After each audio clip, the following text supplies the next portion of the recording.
Welcome to the Trophyz and Medalz podcast, where we discuss sports, fashion, music, and entertainment. Where trophies are temporary and medals are forever. What side are you on?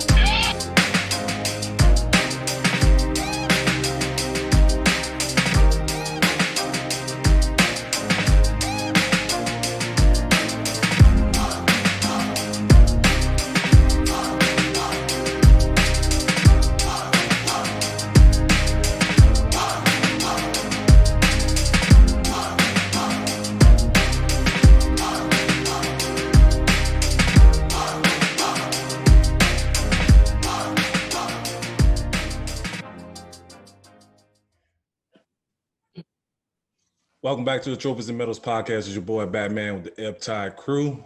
We got Tony Love, Raheem Godell, Jimmy, and Ebb Tide King in the building. What's good, fellas? All good. What's happening? All right, got a lot to cover today. Today we'll be beginning our NFL season preview. We'll be going through the different divisions, doing a couple of episodes, just breaking these teams down, giving them their rankings, and picking our projected winner of the division. We got that coming later. We also got the Verzuz, in air quotes, battle between the Dipset and the Locks. And Bush. That should be pretty good. Also, we'll discuss the boosted NFL team values, although we're coming off a pandemic year, which is, pretty strange, but they're making their money. We'll talk about Carlton and his so-called non-support from the Black community. Never been black. How surprising. And then lastly, we'll get into these new age kids growing up with money and choosing violence, choosing to be more air quotes thugs and gangsters and shit like that. But first thing first, let's get into the NBA. So NBA free agency was this week. A lot of people got their money, but not Schroeder. Like Dennis Schroeder's still out there floating. that's little Pelicans fly. You know what I'm saying? He looking for that 20, 25 million range. I don't think he gonna get it. He need to humble himself. He's still out there floating. Marketing from Chicago still out there floating. So there's still some players out there, but the league is hitting the Bulls, the Hornets, the Pelicans. What is it, Miami? And the Raptors. And the Raptors for tampering, which we know happens every year. You know what I'm saying? How you making these multi-team trades soon as the clock hits? My question is, do you think they're going to really penalize them or reverse any of the moves for any of the teams? Penalized, but no reversal. Hey, with Chris Paul.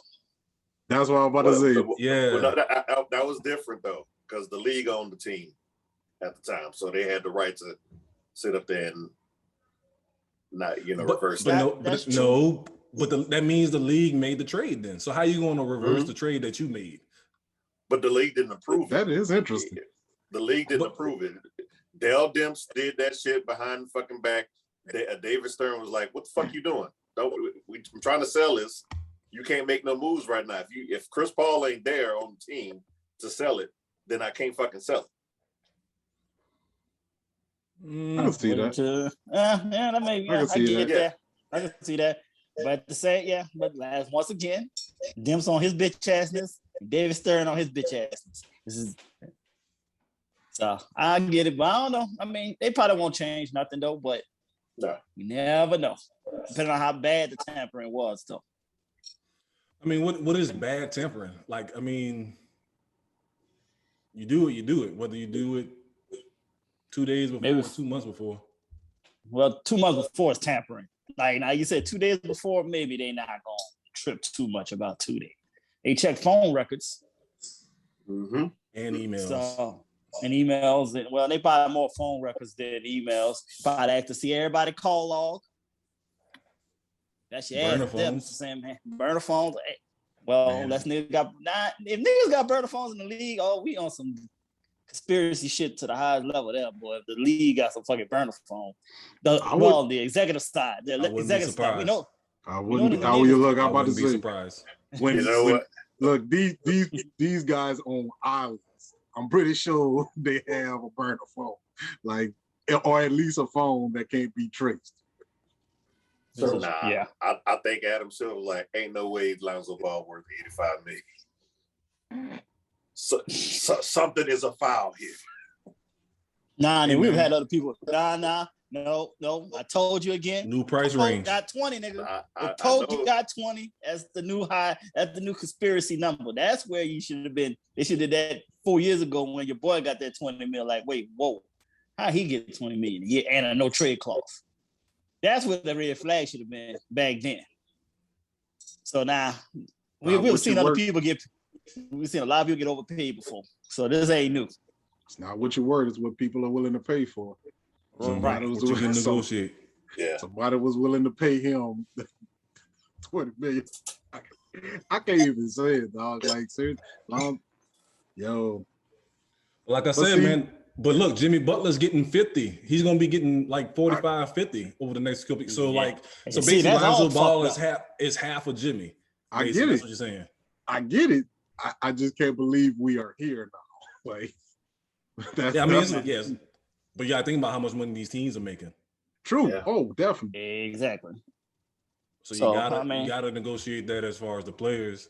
It's like, look, if we making X number extra money, you need to up these salary percentages. You know what I'm saying? So it's only right. Again, if what your boy Duncan Robinson is getting 20, he got 20, 18 a year, something like that. This free agency.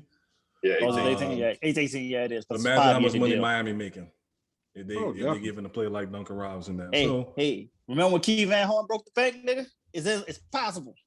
Anything possible. Hey, he had that fire season and went to free agency at the right time. I mean, every player, almost every player in the league does that. When they got that free agent contract coming up, they seem to every 5 years somebody gets a crazy number that we didn't expect them ever to get. So I mean, it happens. Jimmy getting what he's getting is a crazy number we never thought he should get, but he got it. Can you knock him for it? And Ball, he got. 20 what? He got 21 a year. Yeah. I mean, that might be $5 million more than what he should be getting, but hey. Yeah. You said that about Lonzo?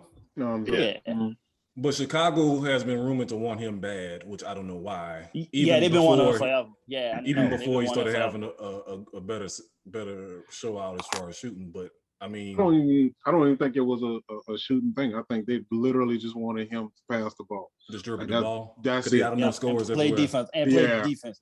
And play defense. But don't they already have your boy though? Kobe White. He don't pass. I don't know if you ever seen the game.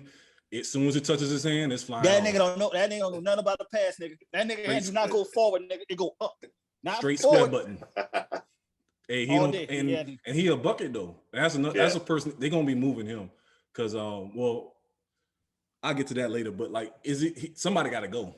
You got Caruso, Lonzo Ball. So you obviously seeing they want to get some perimeter defense. You got Levine, DeMar DeRozan there now, and then I'm missing somebody.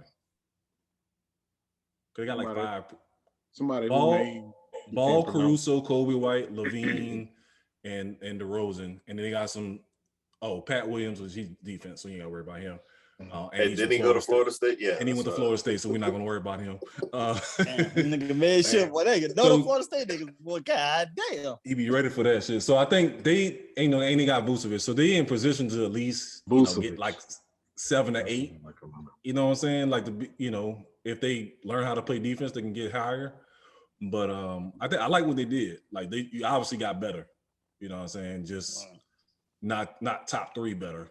You know what I'm saying? I still think Kobe White ain't wrapped too tight neither, though. I think that's another reason why they might want to get rid of him too, though. He got a few screws loose. Oh yeah. I mean, to play in the league, a lot of them cats are like that. Nah, he's different. He come off like different. He dipping that sticky a little too much. Like yeah. I remember that them eyes, nigga. Them eyes is different, nigga. His eyes is different. He was talking about one of his teammates at North Carolina when he got drafted. Cam Johnson. Dude got drafted. Yeah. Oh man, nobody know how hard. yeah, how hard he works, dude. He really works so freaking hard. I'm like, I'm gonna tell you what it is that Adderall. We need to normalize black men being happy for other black men. Yeah, man, happy for his Nah, that man's top 10 pick. He got that bread. Nigga. Black men can't show love to each other all of a sudden, nah, man. That was Tony Love outlook. That's what Tony Love see the crazy in him. Nah, nigga, I see it in the eyes, nigga. That glaze, nigga, it's like an extra coat, nigga. Like he been over there what I want to call Krispy Kremes a few many times and dipped in that glaze, nigga. That eye is different. His eyes is different. That nigga crazy. Like his stuff is sprinkled with the sprinkle a little crack on it. Yeah, he ain't right, man. I'm just saying. I wouldn't give him I just said he could be Antonio Davis if you give him that money. How about that? We'll see. What y'all think about Spencer Dinwiddie going to the Antonio Wizards? Brown. Spencer Dinwiddie going to the Wizards to go with the jab step. Don't matter. Jab step gone. It don't matter. Jab step still gonna go in the door waving the 4-4 saying I need the fuck out of here. Right. He said he want to stay. He came out with a statement. He's big politically correct right now. He's gonna ask for a mid-season goddamn trade before the trade deadline. He said, I'm gonna give this shit a chance. I don't want to mess up y'all value for me. I want y'all to try to get whatever you can get, but I'm gonna be quiet. But I want the fuck out of here by the trade deadline. That for sure is gonna happen. If anything, you see that shit, right? You see the shit that he got in return, but, man. That nigga. But I think it was either one or the other, and they got rid of Russ.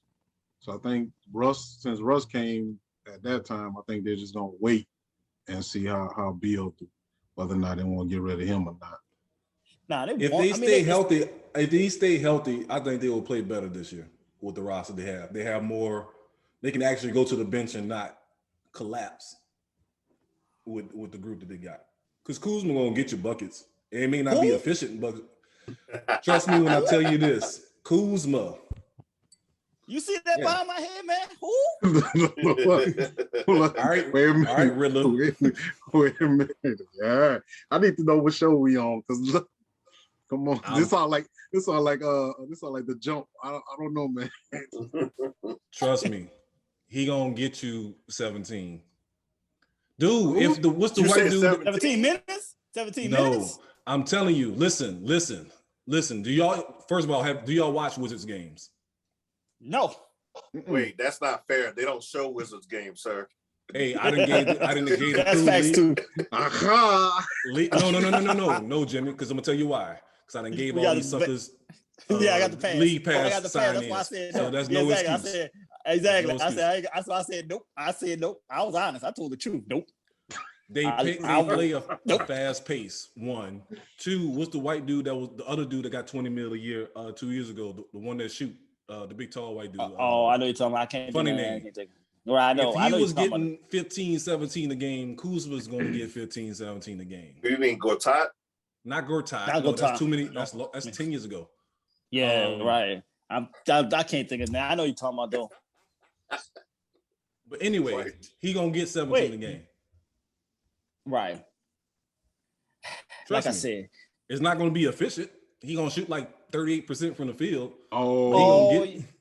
He's gonna hit big minutes a game. Okay. All I can see is Bill. I just know Bill gonna be right around that trade deadline, gonna be kicking in that door, waving that 4-4, say, "Get me the fuck out of here!" Right now. This is what y'all don't realize about scoring, bro. Like if you go on the leading scorers as far as points per games, they got like 80 people averaging 20 plus or something ridiculous like that. So people are getting buckets. You know, so we want Bill you talking out about of Washington. We want Bill out of Washington. Ryu? No, that's the Japanese dude. Yeah, that's a Japanese dude. No. Is it? Yeah. Did he go to Michigan? Yeah, that's not the cat. No, that's not. No, you talking about the one that's got. I'm pulling it up right now. Right. Anthony Gill. Nah, man. Or Davis Burke. That's a weird name. I said no. I do Bill plays. We just want right. They took me the white boys on the team. That's why I said Gortat. Like I said, I just want Bill in a better situation. I can't pronounce it. Oh yeah, the Israeli cat. Is that who that is? Yeah. He kept saying white boy, so that kind of threw me off. Yeah. Just say European. He should have said European. Bertans. Yeah, Davis Bertans. Bertans. Yeah. Okay. Yeah. Israeli. That's the Israeli cat, right? Yeah. So if he was getting buckets when he got that contract, you telling me Kuzma can't do the same thing? I just want Bill out of fucking Washington, man. That's all I'll do. It's just being biased. Yeah, Bill's gonna stay. Trust me. For now, I don't want to see wasted talent no more, man. I don't need this man wasting his good years and his foolery no more. Who's playing point though?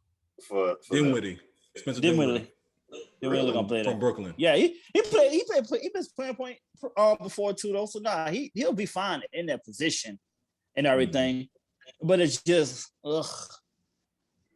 nigga said depend on Kuzma, man. That just sounds horrible. All right, man. That's I didn't say depend on Kuzma. I just said the Kuzma gonna give him 17 a game. They're gonna be. That sound like dependent to me. That's what I said. That sound like dependent. That's asking a lot for him. I'm just saying. I get what you're saying. I get what I can't see it. That's all, man. And I don't want to see it. That's what it sounds like. Hey, no, I got one eye. I only got one good eye, so I can't see it. So I ain't hurt my strain in my eye to try to find this one. I'm gonna take a L on this one. So hey, Ben Simmons averaged 17 a game, and he was scared to shoot. Well, that's a whole different type of beast there, though. Look, that's what I'm about to say. You Ben Simmons, Kyle Kuzma. Like, well, you know what though? He may have a point. You know why? He may have a point that Kuzma could do this. He don't have LA lights. He don't have the LA lights no more. Nightlife. He ain't got shit to do in DC. You ain't got shit to do in DC, nigga. You ain't got shit to do in DC. So he may have to focus here and do something for once. So, okay. Either that or he out the league. This is you goddamn right. He out the league. So he could be hanging out with a parlay. Wearing phone posits. So let's move to LA. So we got the more air quotes super team LA Lakers from 2013. We got Melo, Russ, Dwight's back, Dwight around your lips. Malik Monk, Anthony Davis. Street clothes. You think they better? It's a better team than last year for sure. Yeah, definitely a better team overall. Yeah, we'll say that. I still say Westbrook gets more rebounds than Davis. Facts. I think Lakers need to, hire a few more athletic trainer staff. Yes. Yeah. They just need to go to Phoenix. They need to go to Phoenix and just take their whole staff. That's what they need to go do. Oh, they signed your boy McClung. You saw that? Yeah. Yeah. He was playing in summer league the other day. I'm still confused about him. But don't you think these super teams are boring now? It's kind of getting a little bit. That's not a super team. It can't be exactly, man. No, I'm saying, but like, it's kind of like I say like this. It ain't a super team, but it is a homeboy hookup team. Like you picking all your homeboys just to. The whole league is homeboy hookup. All these dudes either played. Really, but more LeBron can do it better than everybody else though. So that's why it's a little more. Well, here's my thing about it, because again, I was forced to watch the CBS version of the NBA draft. So goddamn Avery Jones. So I think it is a homeboy hookup because it was always like his AAU buddy, and now because dudes play 4 years of high school basketball at 4 different schools now, it's true. And then it's not even in the same state, right? They go to different states playing ball in 4 different schools. So at some point in time, he was the teammate. You met somebody. Yeah. Exactly. Right. So it kind of is a homeboy hookup now. So yeah. But I mean, again, I can't say super teams are getting boring because it's always had super teams. Right. It's just now it's just highlight. It's being done because the players have control over it than the actual team. So that's why it's more highlighted that way, because they feel like the teams don't have the control over what players are going to do now because the players control it. Yeah. So And then that's why social media just highlights all of it. You know what I'm saying? It shows about it. So it just because again, it's always happened. It's always been there. It's not something brand new. They're not mad about the players doing it. They're mad about Clutch Sports doing it. That's what they're really mad about. Well, that's the new factor. Yeah, now that's the whole new factor. Add a new wrinkle into it. New wrinkle. Yeah, that's the new major wrinkle. Put a cape on them. Now they super mad. Look. You know what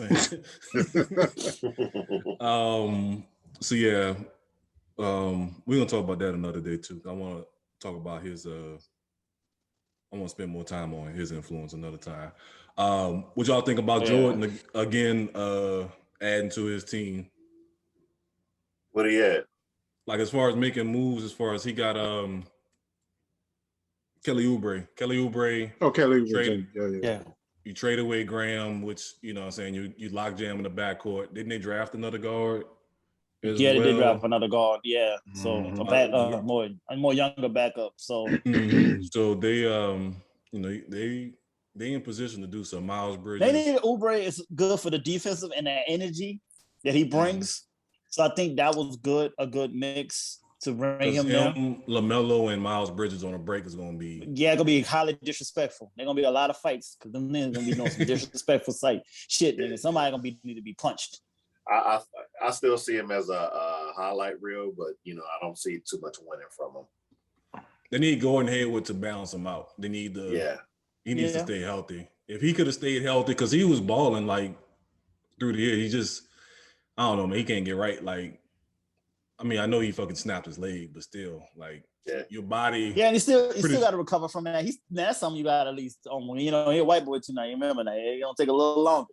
But he wasn't non-athletic. He was banging on people when he was with the Jazz. That was the West, nigga. That was the Jazz. That's a facade, nigga. That ain't real. That shit don't just look right. That was a non-playoff making team Jazz. Yeah, so that is true. He was an all-star, but they wasn't winning. That's a good point. Right. Yeah. If he would have stayed with Donovan Mitchell, they would have had something. But right. So no, you get exposed more if you're in the right city. Like Luka is right in Dallas. Mm-hmm. But you also get exposed more when you're the only player on the team, though. True. That's the other thing about it. Yeah. But if you stay in those type of cities, no matter what city you in, if you're the only person that got a target on your back, they double teaming you, they trapping you. Well, your city that you play in though gives you the benefit of the doubt though, because you fit their model. So they always give you the benefit of the doubt instead of you being somewhere else. They'll put all the pressure on you in other cities. I guess. Just think about Utah. I know one thing. If he healthy, the Pelicans is overuse him. Who, Hayward? Yeah, a healthy version of Hayward. Yeah, I mean, nah. So you telling me once you get past Ingram, what else the Pelicans have that's better than Hayward? Jackson Hayes. I don't think Hayward's been good since that snap. Boston, yeah. When he plays, he if you look at his numbers when he plays, he puts up numbers. I'm saying, he actually does. Yeah, he does put up numbers. I'm saying, well, I said that last year he was putting up numbers. Yeah, and I think he just went more. He was working him more in Charlotte. And that's why he got tired and a little hurt there. Because remember, they was pacing him in Boston because you already had all, the young ones there. So so it was slowly, but they was putting the minutes on him in Charlotte. It's just more conditioning. It was just a conditioning thing that I think he was going through in Charlotte these last 2 seasons because of the bubble threw him off, and then he'll come. You go right back to another season ASAP, and then here you go with a younger team that's running now. Oh, so that was a whole different type of. And that's going to be the same thing in New Orleans too. They're going to be running. So now James better Harden be running. Yeah. He doesn't need to just be in those spots and ready to hit the jumper. Don't try to run with these Negroes. Just jog yourself on up there and just be ready to shoot. Mm-hmm. That's all he needs to do. Not the snowbird. Right. Trailer. Exactly. You know what I'm saying? Be out there like Sam Perkins, dragging behind, catch and shoot that bitch. Exactly. Bill Cartwright. I get that when I get that. Mm-hmm. Now I'll be on that left block every time. Shot ugly, but my arch right. Oh, what? One of the coldest bars of Wayne. What y'all think about Team USA pulling it out? Don't care. Damn, y'all some cold-hearted people today, dog. Y'all ain't giving no love today. I hate to wait till we see you get to the NFL. Shit. Fuck them. Fuck them, girl. Fuck them. I thought it was, Fuck them. good. Fuck them, girl. They got to get their mind right, you know. But I like nobody gave it down. I ain't watched one game. I ain't watched 1 second. I ain't turned to the Olympics 1 minute this year. Period. Fuck it. I'm out. I don't even care about this. But y'all talk y'all thing. I just sit back and listen. We can't expect to blow out wins anymore. You know, the rest of the world is caught up. Wasn't even expecting that. Who cares? And he said otherwise. He said the World Cup. He said the World had caught up. Hey man, ever since the Raiders didn't broke his heart, he been kind of cold, man. What? I'm just saying, like, you know, I mean, after what they lost to who? Who they lost last? France. No, they lost Nigeria. Nigeria first. I mean, they did come back and win it all. You know what I mean, so you got to give them some type of credit. No, we don't. All right, hold up. You don't get credit for shit that you're supposed to do, right? Like, no, I take care of my hold. Run out of time. Time. Let's come back and come with that because I don't think they supposed to. No, that's no more. All right, but yeah, come right back.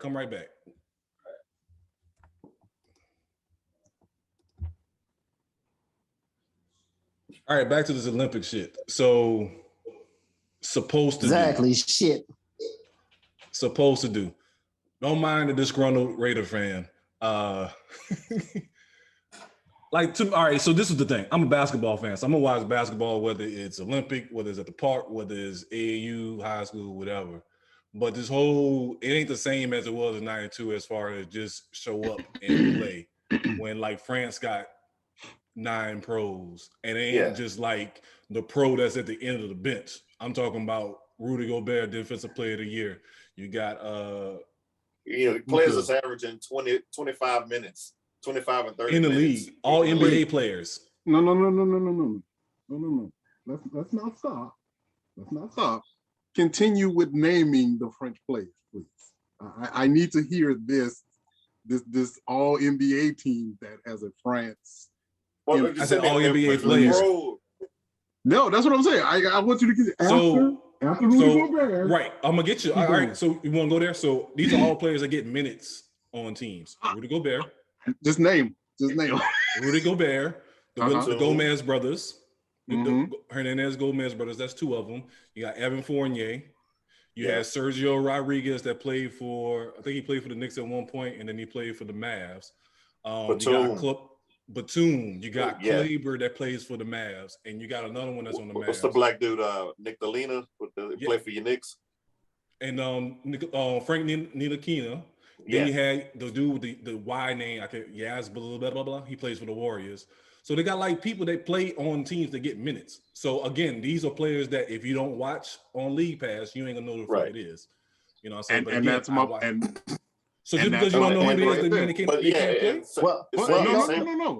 No, go ahead, Tony. Go ahead. No, but and like with Nigeria, they had 6 pros on there, and you have Mike Brown, an NBA Finals head coach, coaching that team. So I'm glad you brought that up because I looked at the roster of Nigeria, and the only name that I recognized on that whole Nigerian roster was Jaleel Okafor, and he wasn't even starting. Yeah. So again, you're telling me about these players that play for other leagues. I understand that. But outside of Rudy Gobert, for all the people you name in France, how many of those on that team were the top 20 players in the NBA? Or you would consider the top 20 players in the NBA? Well, but that's not. Luka. But let's go back to the other side. Go to the USA team. How many conversations have we already had talking about why this person even playing? Granted, I give you that. There are at least about 3 players on the NBA team. I mean, on the USA team that I'm about like, hey, why the fuck is he here? But even more importantly, why isn't this other guy here? For example, Trae Young. And that's the problem. If the people that's supposed to be there was there, then yes, it will be no question, no doubt. We should be beating everybody. Well, ass. Trey said, "Why was he not selected?" Is the problem. That's why I said, "Who cares?" If they don't like had him. a Trey Young, yeah, exactly. So he got who the cares? Isaiah Thomas in him. Exactly. Who cares? But at the same time, though, these international players that play in the league, they still play for the national team in off season. So that's why it's more of a chemistry. It's a chemistry thing. More of a chemistry. It's a team game versus an individual game. Yeah, they can attack the USA team, as a team because they have more of a chemistry together. I understand what y'all saying. You make sense. but what makes even more sense is, again, you have these players, and I'm not saying that they scrubs, I'm not saying that they trash and stuff like that, but the fact of the matter is these aren't like the top 20 players in the NBA that are on these other teams. There's usually maybe one fire player that plays for somewhere else and maybe another kind of role player and then like 3 or 4 other guys you never heard. Meanwhile, Team USA is comprised of the best athletes that I think the NBA has to offer. Yeah, true, but it's a problem. Not the best anymore. Not the best anymore. The best American. The team that they have, the team that they have is not the best team that they have available. That's the problem. That's what I'm saying. But that's what makes it even worse because this isn't even the guys that are the top, the upper echelon guys, right? So you didn't get the Steph Curry, you didn't get the LeBron James, you didn't get the Trey Young, you didn't get any of those. You got the other dudes that's kind of like, yeah, all right, and they still won gold. So what that's telling you about the other teams in the league. Now, granted, I'm not saying that the USA should be winning 120 to 50 no more. Like them days is over. Right. Yeah, it is over. That I give you. But I'm still looking at your roster as opposed to like any other team, and I'm looking at the amount of NBA All-Stars you have on your team versus other teams. I feel like you should win. Like it shouldn't be any like, oh well, Rudy Gobert was the reason that France beat US. No, there's no way you can tell me Rudy Gobert can't even get his own team to the NBA championship. You think he's gonna carry France to the gold medals? No. But again, with this team, for the casual fan, outside of Durant and Dame Lillard, how many people really shout and support these players being stars? Chris Middleton, Zach LaVine, Drew Holiday. Now they do. Middleton. Now, I mean, yeah, they now because he won the championship. But like, JaVale McGee, Draymond Green. People hate Draymond Green. Some people say Draymond should be out the league. You hate Draymond because of how he act, not because of how he play. Like, but some people think. But the thing is, nobody is saying that these people are great. But now we're saying that because they were in Team USA that this is supposedly a great compilation of players. That's what I'm saying. It's not a give me because these are not the top tier USA players. Well, okay. So here's the thing. It's not a give me in a sense of, hey, roll the basketball out on the court, put 5 players out there, and we're going to win it no matter what. No, I'm not saying that. But at the same time, do I expect them to win? Yes, because again, I'm looking at your roster and I'm looking at their roster. And your roster has a lot more All-Stars. Your roster has a lot more NBA championships than any other roster, especially the 3 that just showed up out of the NBA final. So, I mean, it's like, okay, look, again, I get the fact that you have these Rudy Goberts and, these other like players, Jokovic. You got these guys here on these teams, and I understand that the international game has changed. So the 120 to 50 blowouts, that's never happening again. That is not happening again. But yeah, I still expect you to win the gold. Like that's just here's the thing. It's the same way how everybody expected Simone Biles to win the gold, right? You've been killing it in all these other competitions, knocking all these motherfuckers out of the box. You got 4 moves motherfuckers don't even have names for. And you're going to get to the Olympics and not win it? Like, I'm looking at your team. I'm looking at the USA team, right? Like, you're not going to win it? No. You should win it. Like, you should win it. You can't tell me that they have more than you have, and that at the end of the day, that should be the deciding factor. But you as a former player, how many teams have you lost to just because either they wanted it more or they just out-schemed you? We talked about one. So that does happen. That does happen. Yeah. Like just because you got better talent doesn't mean you always going to win. Here's the thing, right? And these are single elimination. Hustled. Yeah, these are single elimination Any games. given Sunday. Yeah. That game there that you're speaking of, the one that we lost, how many D1 scholarships came out of that game from East St. John? A bunch. You know how many came out of Lutchen? Yeah, but how many? You know how many D2 scholarships? 0. You know how many D3? You know how many scholarships period came out of there? 0. So yes, they were way more talented on that team, and one guy made the biggest. Yeah, one guy was doing the scoring, so it wasn't like we got a chance to get those other scholarships off. But that's we ain't gonna give you back those bad memories. I hate man. Right. And I'm just like this. I'm just not shitting on the U.S. basketball team. I'm shitting on the whole entire Olympics. This whole shit has been garbage. Yes. Overall. So that's why I haven't I'm watched the shitting other on. Like, shit. who cares? As I said, because my track and field has been garbage. I ain't have no interest or desire to watch this.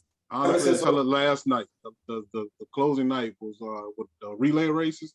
That's the only time I watched track. That was the only thing I watched as far as track. Yeah, there's no breakaway star, and nobody they want to get behind. I ain't gonna say that when the U.S. is up right now. You know, we have more black Olympic gold medal winners right now, winning right now than previous other years. I mean, let's say black. I also say Jamaica. You know what I mean? But let's just throw them in. They fine too. Okay. But we know that. But yeah, even speaking of what that, your girl Richardson wouldn't have won the gold even if she would have ran against Jamaica. She was coming second regardless. What about the big girl who was throwing that ball around? You know what I'm saying? She was trolling that thing or whatever, kissing that thing or the person like a motherfucker. The fact that he called you mean the shot put? The shot put. Yeah. See what I'm saying? They're like, who cares? I mean, they don't even know the events. Even had the black female wrestler. You know what I mean? Like she's the first black female to win wrestling gold at the Olympics. Hey, all fine and dandy. But the U.S. basketball team, yeah, you supposed to win. I think we got high. I think we got high hopes because we came up in that era. I think that's it. No, it's because we USA. Yeah, yeah. I look at your roster over. and their roster, and I see you. I see you on TV. I see Lonzo Ball getting a fucking $20 million. But I think, but you got to also too. One of my favorite clips to watch is when they have that NBA roundtable and they talk about who's the not so famous player that really gave you trouble, and that's what I see with the international players. Patty Mills. Pat. These guys, like they don't get the notoriety, but they are breaking these all-stars off. So here's my thing. I agree with you guys. The problem is on the USA team, that 1-2 guy or whatever, that's the guy from every team, right? Like they're the guy on their team. Like Kevin Durant is the dude on his team. Dame, Devin Booker for the most. Dame is the dude on his team. You find these other like players they're the guys on their team, but they're sprinkled out on the other nationals, international teams. That's why I feel like, okay, if you got all of these dudes on all these guys on your team, and all of them are the man on their team, and now you put them on one team versus 1 or 2 every now and then you run into, no, you can win. Well, the other part about it is for Team USA, all the players don't respond to being role players. So like, for example, so that's the other thing, like the players are great, but they're being diluted to being into a role. So they can't be their normal selves. So like Zach LaVine, he had to step up and play defense. He ain't never played defense in his life being in the NBA, but he actually did a decent job, actually fucking trying. Dame Lillard didn't really shoot that well. He was too small to guard a lot of the people, but he wasn't able to be loose and freely and to shoot out of his slumps. But like a lot of those players don't respond to just being off ball or watching somebody else because they're used to being the man on that team. So it does take a lot to adjust to being. Everybody can't be Draymond. Can be Draymond no matter where he go. Oh, I agree. And I'm not taking anything away from that. But again, that's where now your coaching comes in, right? So you're the USA. Bingo. You should have the best coaches, right? Like F. Ty King was saying, when it comes to the construction of the team and the coaching, I didn't like it. I didn't like it. I think they Yeah, could have. this was There was some bad decisions made on the roster. Like I said, some of those players had to do roles they're not used to. right. That's why Grant coaching Hill them is taking buying in. over. That's why Grant Hill is taking over going forward. The construction of it. Fresh blood. Yep. He's the First new. blood. He will be. Yeah, he'll be putting in the next Olympic team. Grant Hill be putting it together. Oh, but okay. So who do y'all think should be the coach? For the next go around. Oh shit, Mike Brown. He an Olympic coach already. Nah. What about your boy, Spoelstra? No. No, because you can't take Pat Riley with him. Ah. So, No. Now, if Only they want, one I can see legit is Steve Kerr. He has the international. He's an assistant right now. now, What about Monty? Because he was an assistant before too. if you want to tie this into a big story, which we all love stories, you could have this last run be done by Coach K. Nah, he's already done. He's already done. He's already done. He already did it. He already did it. Yeah. No, but what I'm saying, he's already done it before, but you just bring him back and have him run this last USA team. But no, that's 3 years from now. Grant He ain't gonna try if to do I'm that Grant 3 years from now. Hill, I want something Yeah, that's but gonna he be don't- continuing. But he don't leave Duke for like another. This is his last year. This is last year. Oh, Yeah. I thought he had. No. This is last year. Yeah. This is Yeah, last he's year. done. He's done.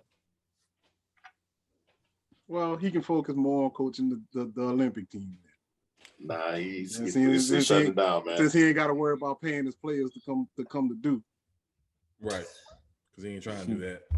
Instead Right of now, recruiting we all like know. a real school do, like North Carolina does, we don't pay our players. No. Roy Williams said the same thing that Coach K said. Once the players got paid, he didn't like that. That's why we got his ass the fuck up out there and got the dude who's married to the white man, who's married to a white woman. He's proud to be married. Hubert. Right. So now I say it's gonna take 2 years. I think 2 years from now we'll get a better idea of what coach will be a better I don't fit. know. That's a good question. Yeah, I like Kerr. Kerr. I mean, Steve Monty is the hot name now, obviously. I like Kerr too, though. Yeah, but I prefer Steve. It probably will be Kurt, like you said. Most likely, that's like you said. That probably he's the only one probably can gel with a lot of different players. You know how to finesse them all and make them feel special and shit. And so yeah, he's more aware of the international game because he grew up, internationally, all over the world, Egypt and Lebanon, and so he's seen the talent all over the place. Mm-hmm. So we'll see what Grant Hill does though on the next go around. Then Rufus and coach them boys. Teach them boys. Yeah. They might try CEO. right, and ain't there like a chick who's about to be head coach for Spurs or somebody? Yeah, Becky Hammond. Yeah, all right. That'll be a story. Spoon. Her and Spoon. Yeah, Teresa Spoon. That would be dope if Spoon was a coach.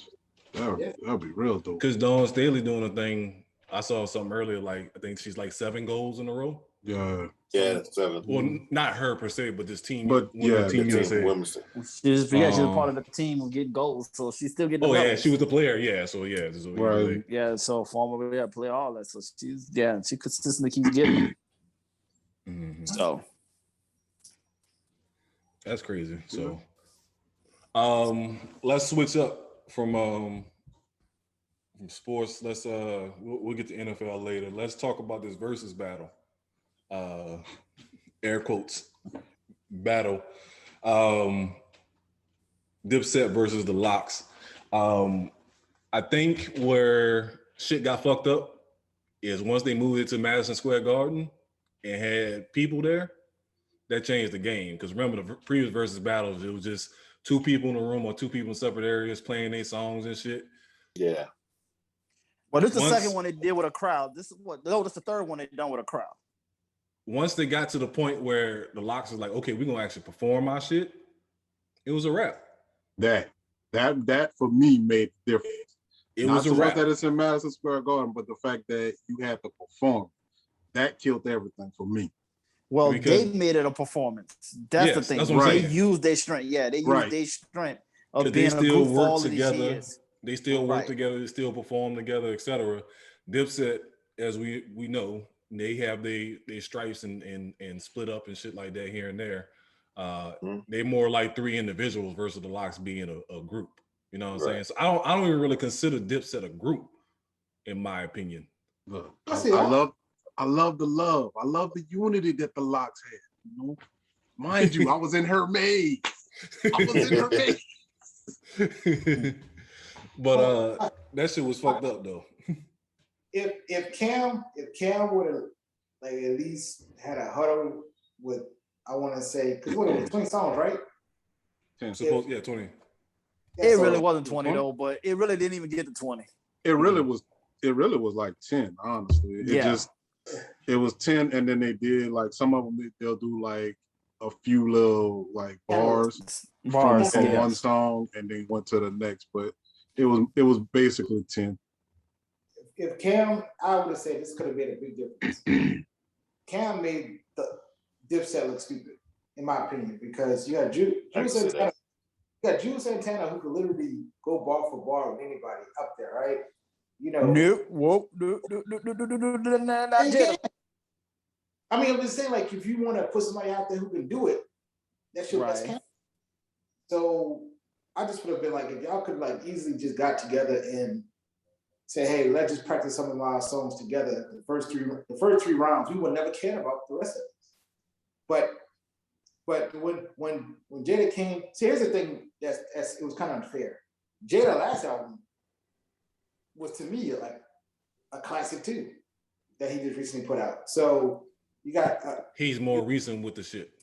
So you got a guy who just is recent and probably just not getting the respect that he deserved as far as like consistent, like, you know, albums as a whole. Because I say like this: put Jada and Nas in the same room, you pretty much can have a easy debate.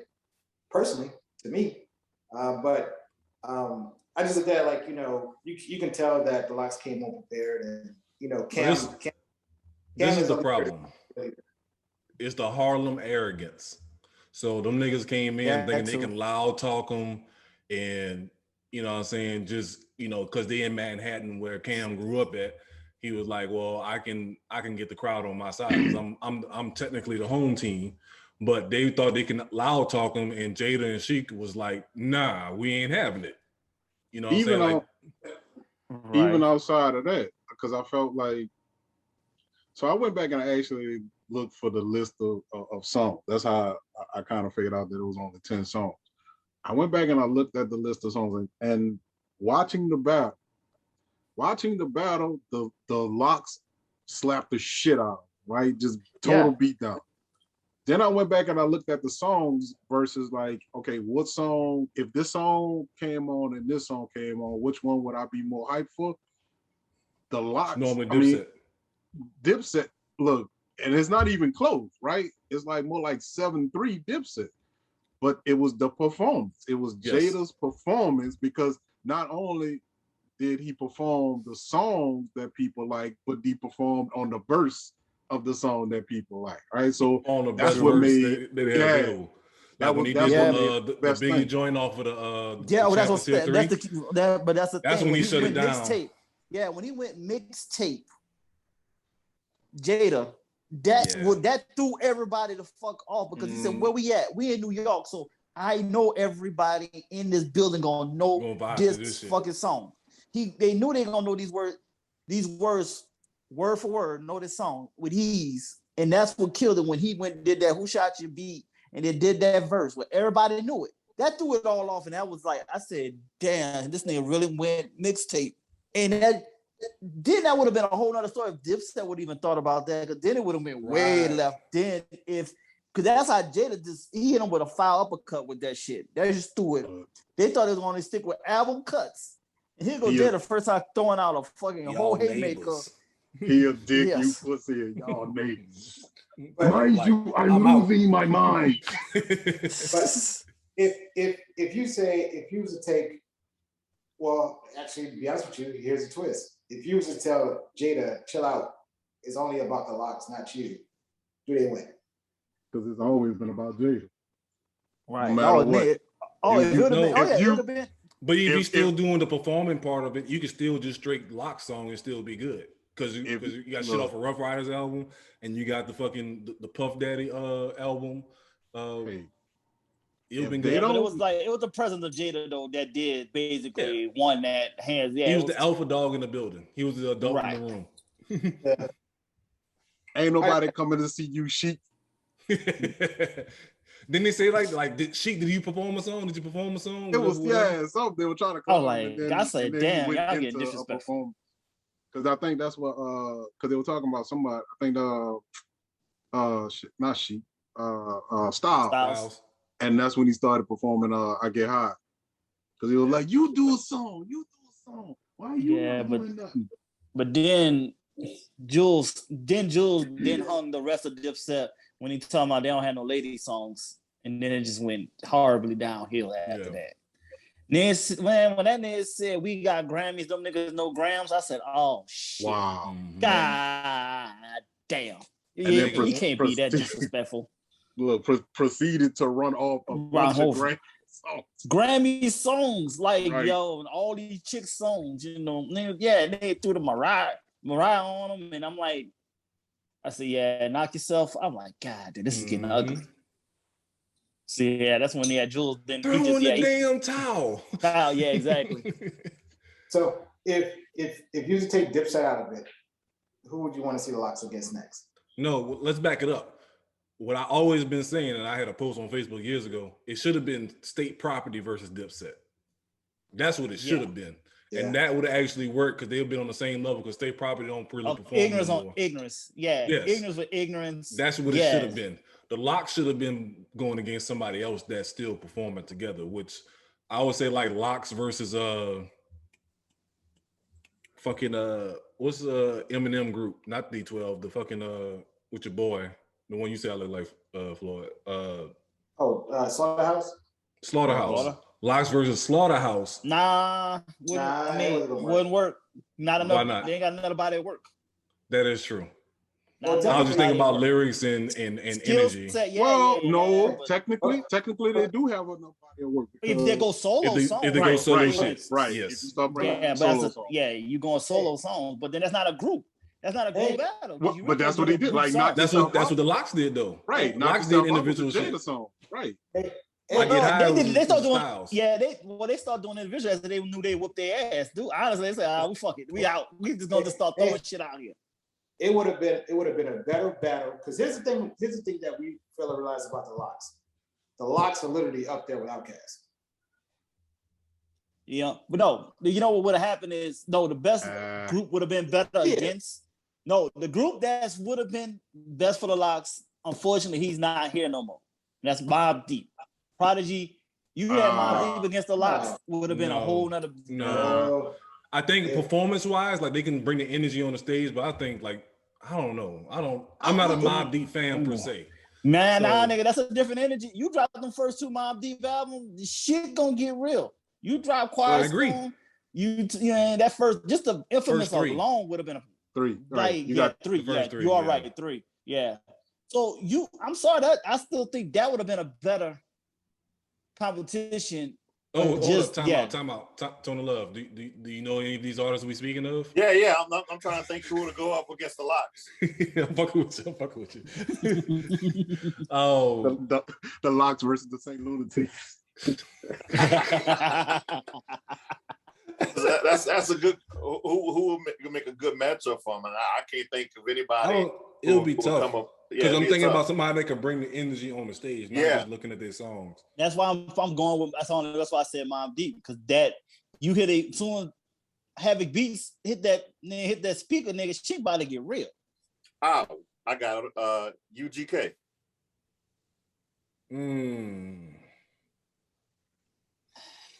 I know that ain't gonna work. No, man. I think.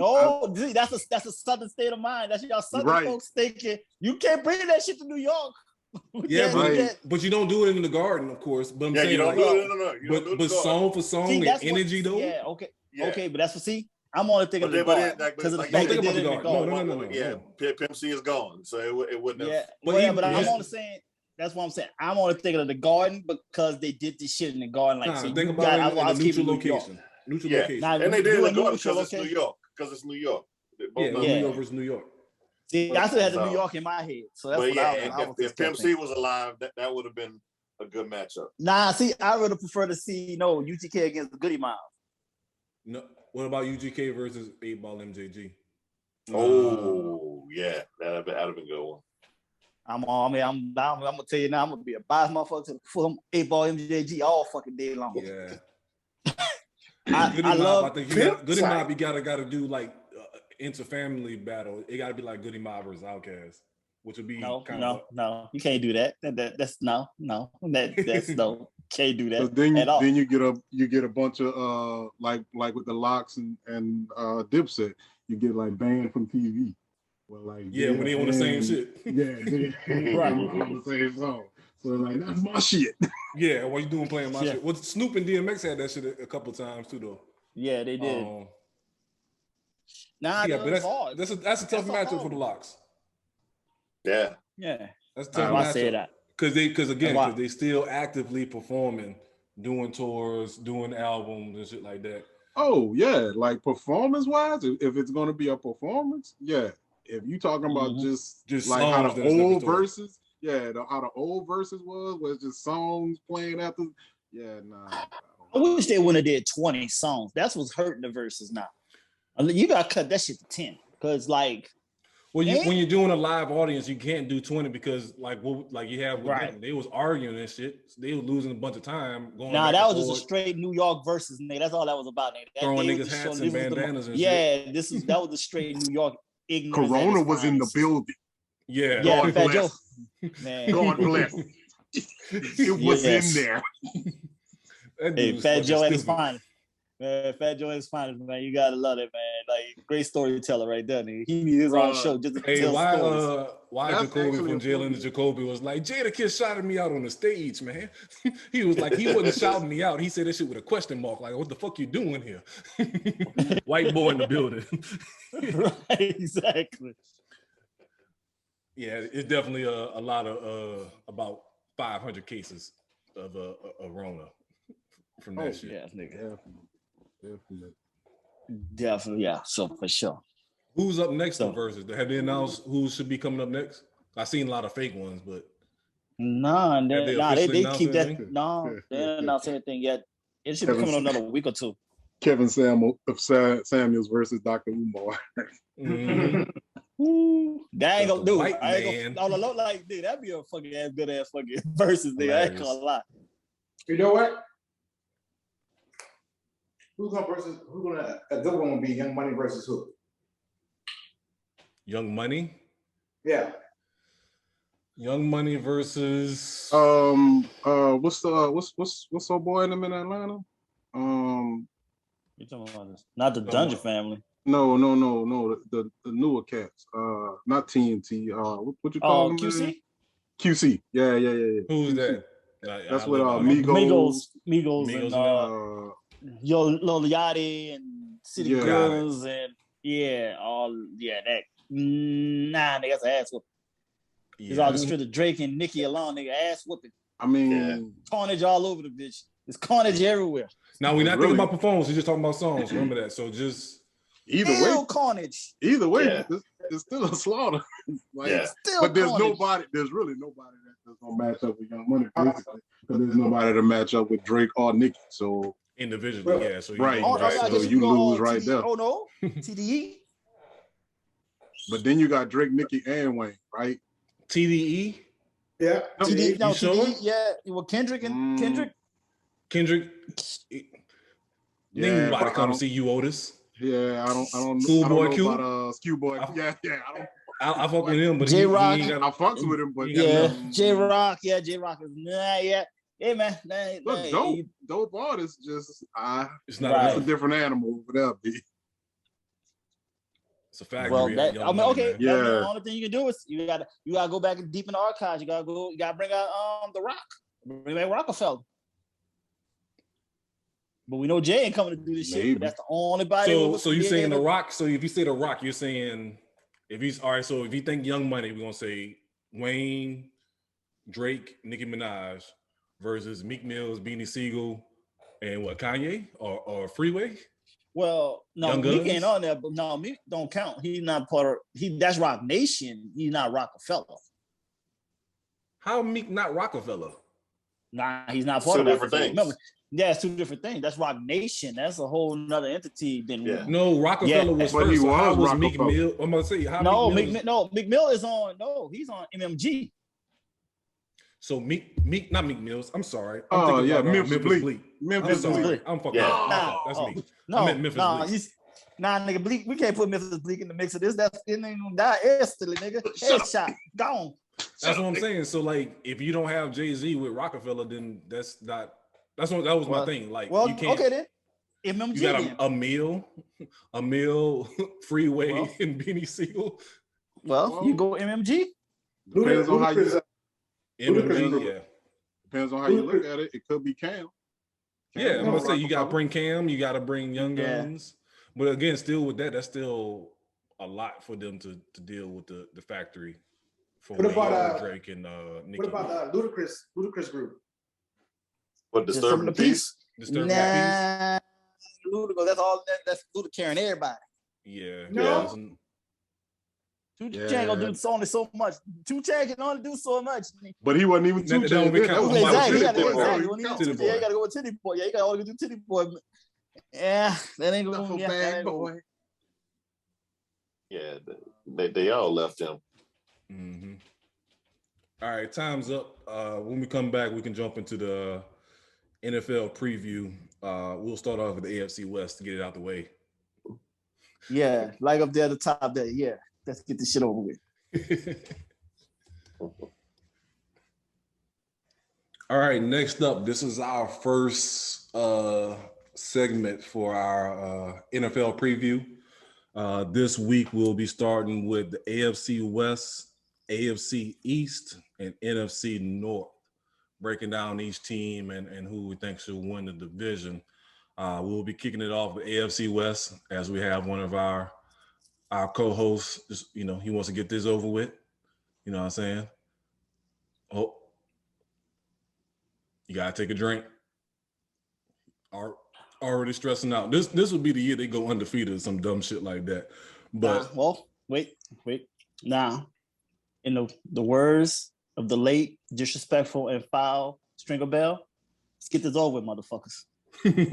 What you want? You want money? You can work this out. Let's just get this. Let's take me out of my misery, nigga. Let's get the shit over with. I'm fucked up. I'm fucked. I can't get out of this. I'm screwed. Let's get it over with. Now let's go. All right, so let's start with the Raiders first. Get him out of his misery. So first thing first, they got rid of the offensive line as far as the vets, which I don't understand why they did that, other than just being cheap. But that to me, is the big question mark as you have that in your background is, can this young and new offensive line hold up? Because skill position wise on offense, y'all got talent as far as receiver, running back, and tight end. One receiver. You got a second receiver in your damn tight end. Come on now. What second receiver? Waller is considered. Oh, that's tight end though. I thought you were talking about legitimate second receiver. No, but I'm saying just being in the offense, being that you split him out wide, et cetera, et cetera. You got two people that's going to catch. We only going 5 yards though. What the fuck? What you talking Listen. about? We only going through 5 yards. What are you talking about? You got Renfro, right? Was that Throwing the the ball. receiver you talking about? No, He's underneath. We 5 yards. That's all we speaking of. So all last year, y'all just went 5 yards every play? That's all y'all did every year? Every game? Well, 10 every now and then. 10. I assure you, as a Saints fan, Waller did a lot more than 10 yards a play. Yes, I can thank assure you. that. Well, after he caught it. 5 That's to what we 10 talking yards. about. We talking about. I can't depend on that all year. Yeah, you can. Can't That's the depend on that problem. shit all Yes, you What can. did you talking about? No, we don't So wait a have Drew minute. Brees. It's No, not listen, Drew Brees. listen. We don't No, have no, that. What the listen, fuck? listen. So you're saying, so it's cool. So you're saying that it's a bad thing for y'all to throw the ball 5 yards every play, but then Breeze can do it and be successful with the Saints. We ain't got Sean Payton. What the fuck? You got Chucky. Spider wide 2 banana all day. Here we go. Here we the fuck go. This is why, that's why I want this shit over with. The fuck, man. Man. Don't hear this shit. This Come shit on, man. This is positive. bad for the podcast, man. Just No. This is out. No, this is what the this podcast ain't a therapy asked session for you.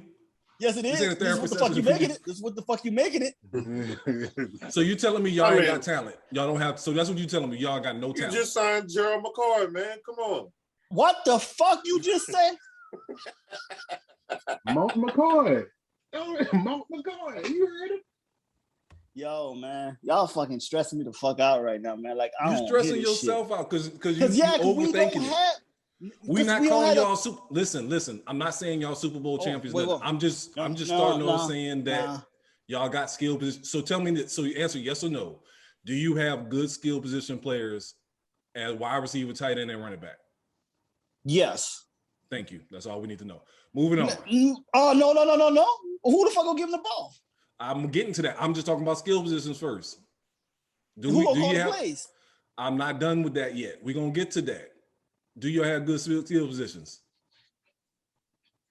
Yeah. Yes. Thank Yeah. you. We got Moving something. on. I The said biggest it. I ain't gonna question say mark. good. We got something. You got something. Biggest question mark comes to what the fuck Derek Carr gonna do? Be the That's the Bible problem. suck ass thumper he is. So that's where is gonna go up or down. If he can, Well, yeah, we screw.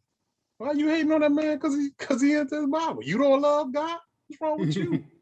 Yeah, I love God, but God can't help you on that field if your ass ain't got no heart. that's the problem. Like as far as the offense, there's Derek Carr and the offensive line. What they None gonna about do? Derek Carr says he's a fucking doggone Raider. He does not have nothing that he don't bring none of the energy of what a Raider's supposed to be. What's the last time y'all had a Raider quarterback? I know the answer, but when the last time y'all had a true Raider quarterback? Jamarcus Russell. Yeah. Now I'm about to hang up. Now I'm about to fucking hang the fuck up. Fuck fat bastard. And fuck you too for bringing this in this right now. I was gonna say Rich disgusting. Gannon. I was gonna say Rich Gannon, who probably played on Tecmo Bowl for the Chiefs. But, Exactly. He did. That's a Raiders quarterback right there, boy. Jamarcus Russell. That is a Raiders bastard. quarterback. Yeah. So He was a Raider lineman. That's what the fuck he was. What about Avery Brooks, right? huh? Aaron Brooks. Aaron Brooks. Aaron Brooks. God damn, man, that played for your team for a good 4 or 5 years. And y'all forgot Michael Vick's cousin name? This is why you see this fucking shit behind my head, dude. Hey. Fuck all this shit. This is horrible. I hope Aaron Brooks gets kicked in the face by a donkey. Damn.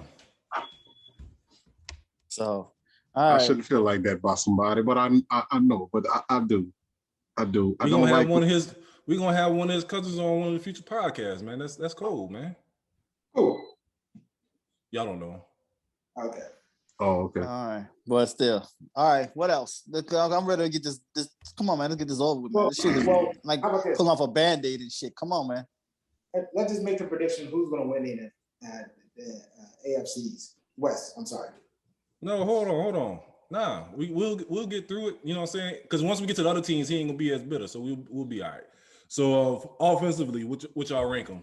I give them a C+ at best. See, why does it sound promising? What the fuck is this shit? You come in with a C+. Again, we breaking y'all down. We ain't saying y'all winning, man. Relax. But if they do win, This is my thing. When like for example, when Tony Love was telling me with my Knicks, telling me to get out that narcotic. But no, that's the thing though.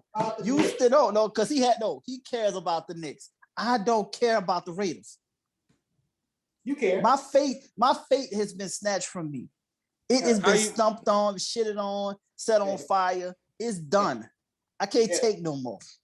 Well, I'll say just to be blatantly honest. Every time we do talk about the Raiders, you seem like you still care. Like you still, like even though you know you're not supposed to be with her, you still. No, I don't care, man. I really this don't the care. same man that played Madden and wrote down the Raider stats by hand before they was collecting stats on their own.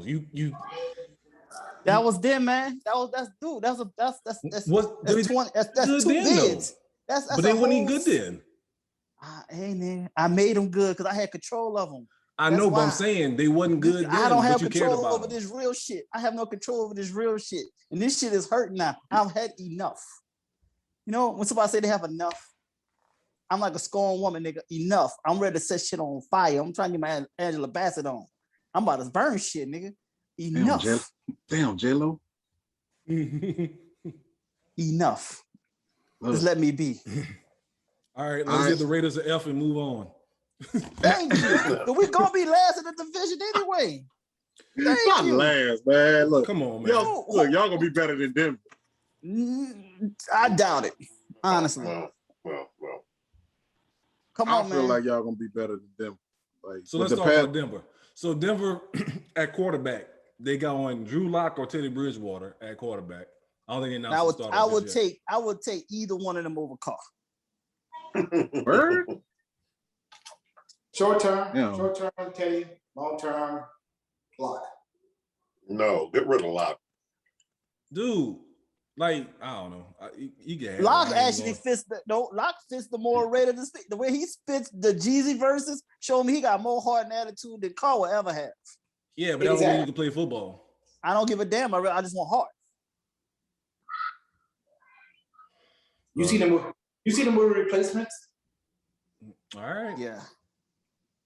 Joe Flacco, let's move to Joe Flacco. You know what I'm saying? It's a good Jeezy version. Hey, dude, Jacob has already been ran into the ground already as our running back. Nigga. We are hurting. I don't see it. Movie here. Keyword movie. The Right, Cleveland Indians are not going to win the World Series with a bunch of role players. It's not going to happen. No. I will say this. I would say Raiders and Denver will tie for the same record. How about that? Sheesh. No, because Denver's the same way. Like skill position wise, they got good. They got young receivers. They got a good 2 young tight ends. Question mark at quarterback. They have a better defense. But the thing is, they do have a better front seven.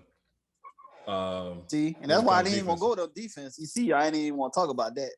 Nah, because you just gonna shit on that too. So we just might as well just give them an F and keep moving. It's the 4 team in AFC West I'm missing.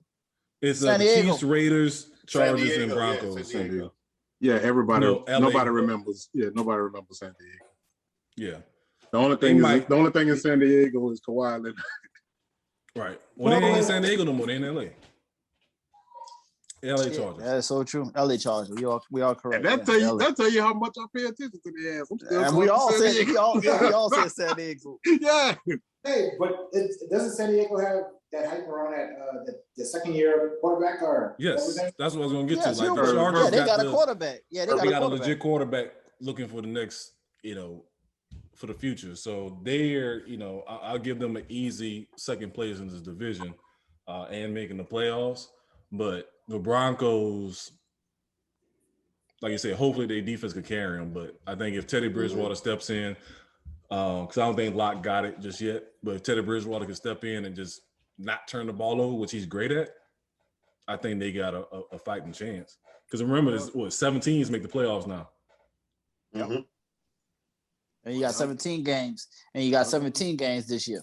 Yes, so that's going to be the new wrinkle. Y'all put a lot of faith in Teddy Two Gloves, boy. I swear. But see, I don't. That's why I say it's a question mark. Like, again, we got somebody on the panel that was saying, don't go ever Aaron Rodgers. You got Teddy Bridgewater. Man. Who the fuck said that? The dude with the backwards hat. Who said what? No, I said you can't go. I mean, we were talking about Aaron Rodgers and Teddy Bridgewater at the time, remember? Wait a minute, I didn't hear you say. I said we're talking about Green Bay possibly swapping, Green Bay sending Aaron Rodgers to the Broncos and Teddy Bridgewater coming to Green Bay. So And I said it was a playoff team if Teddy Bridgewater came to Green Bay. That's not what you said. You were saying that it's not worth it. It wasn't worth it to trade for Rodgers. You should keep Teddy Bridgewater.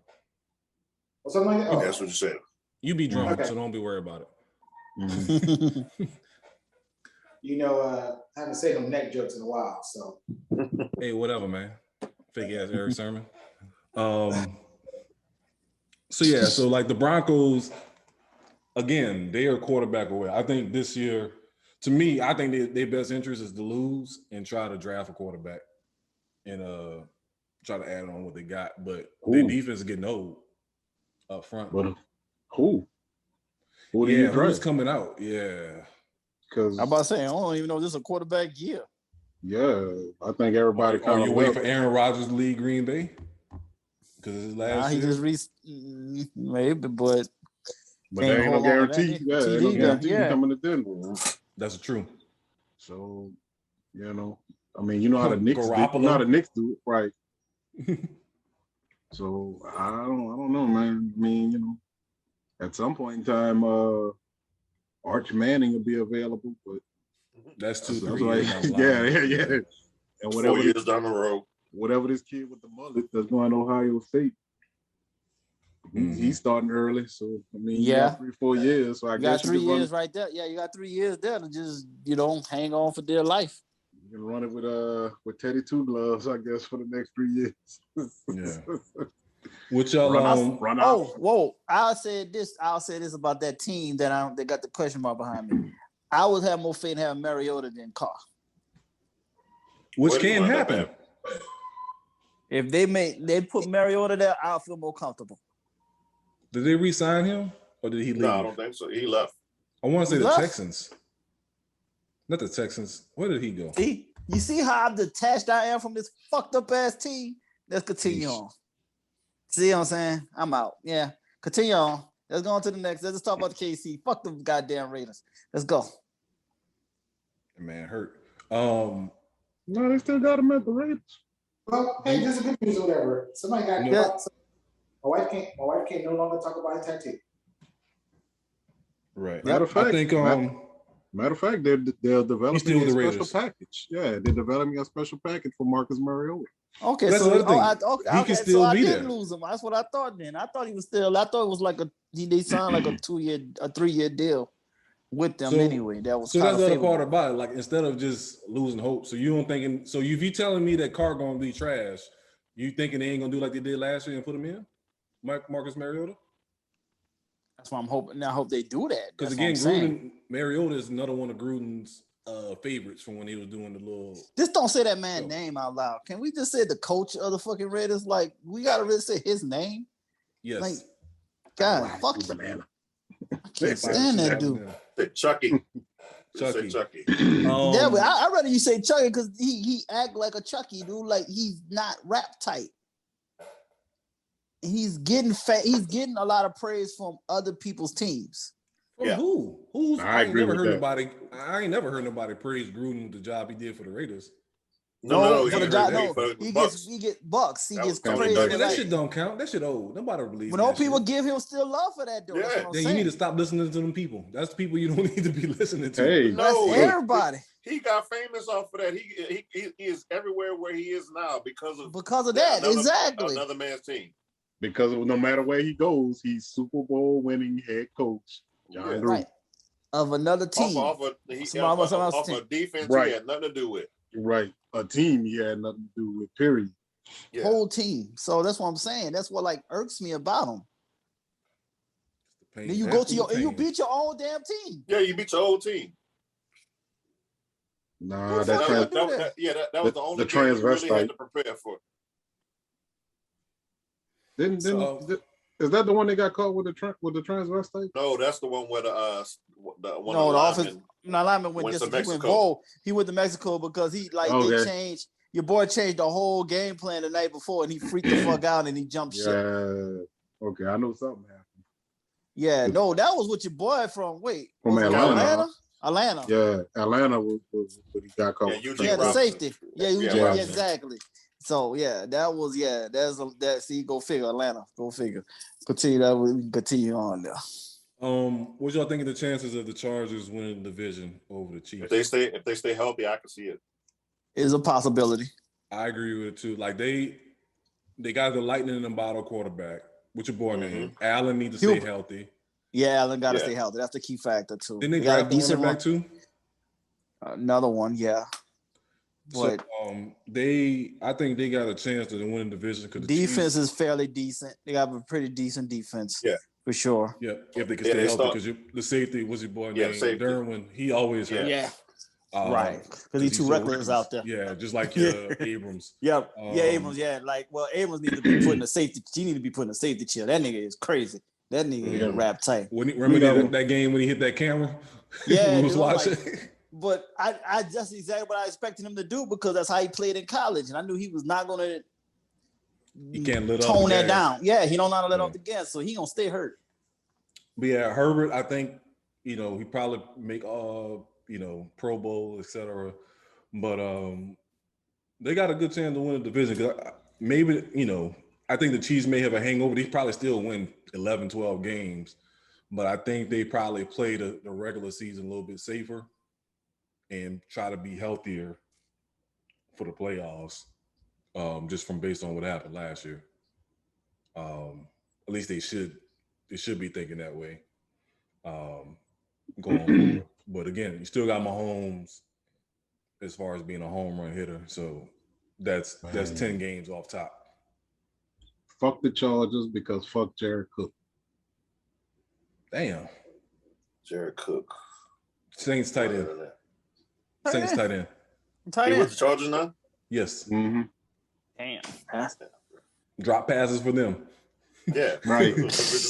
and that's why the Chargers gonna lose, because he's gonna drop all the goddamn passes that's thrown to his dumb ass. Again, that's why I was saying. Can't get mad at that man. He see the writing on the wall. He might have said, "Yo, I can't take no chances with these two quarterbacks." Oh no, it's not. He did the same thing with the Titans. Yeah, I know. He did the same thing. He went to play with the Raiders. He did the same thing. He did the same thing with the Raiders. Yeah, I know. That's what he do. He's a physical talent. He's 6'8", fast as fuck, jump, but he's not consistent with flaky. the hands. Yeah, he's flaky. Yeah, he's flaky. Damn. Terry Clark. Kansas City gonna win it out.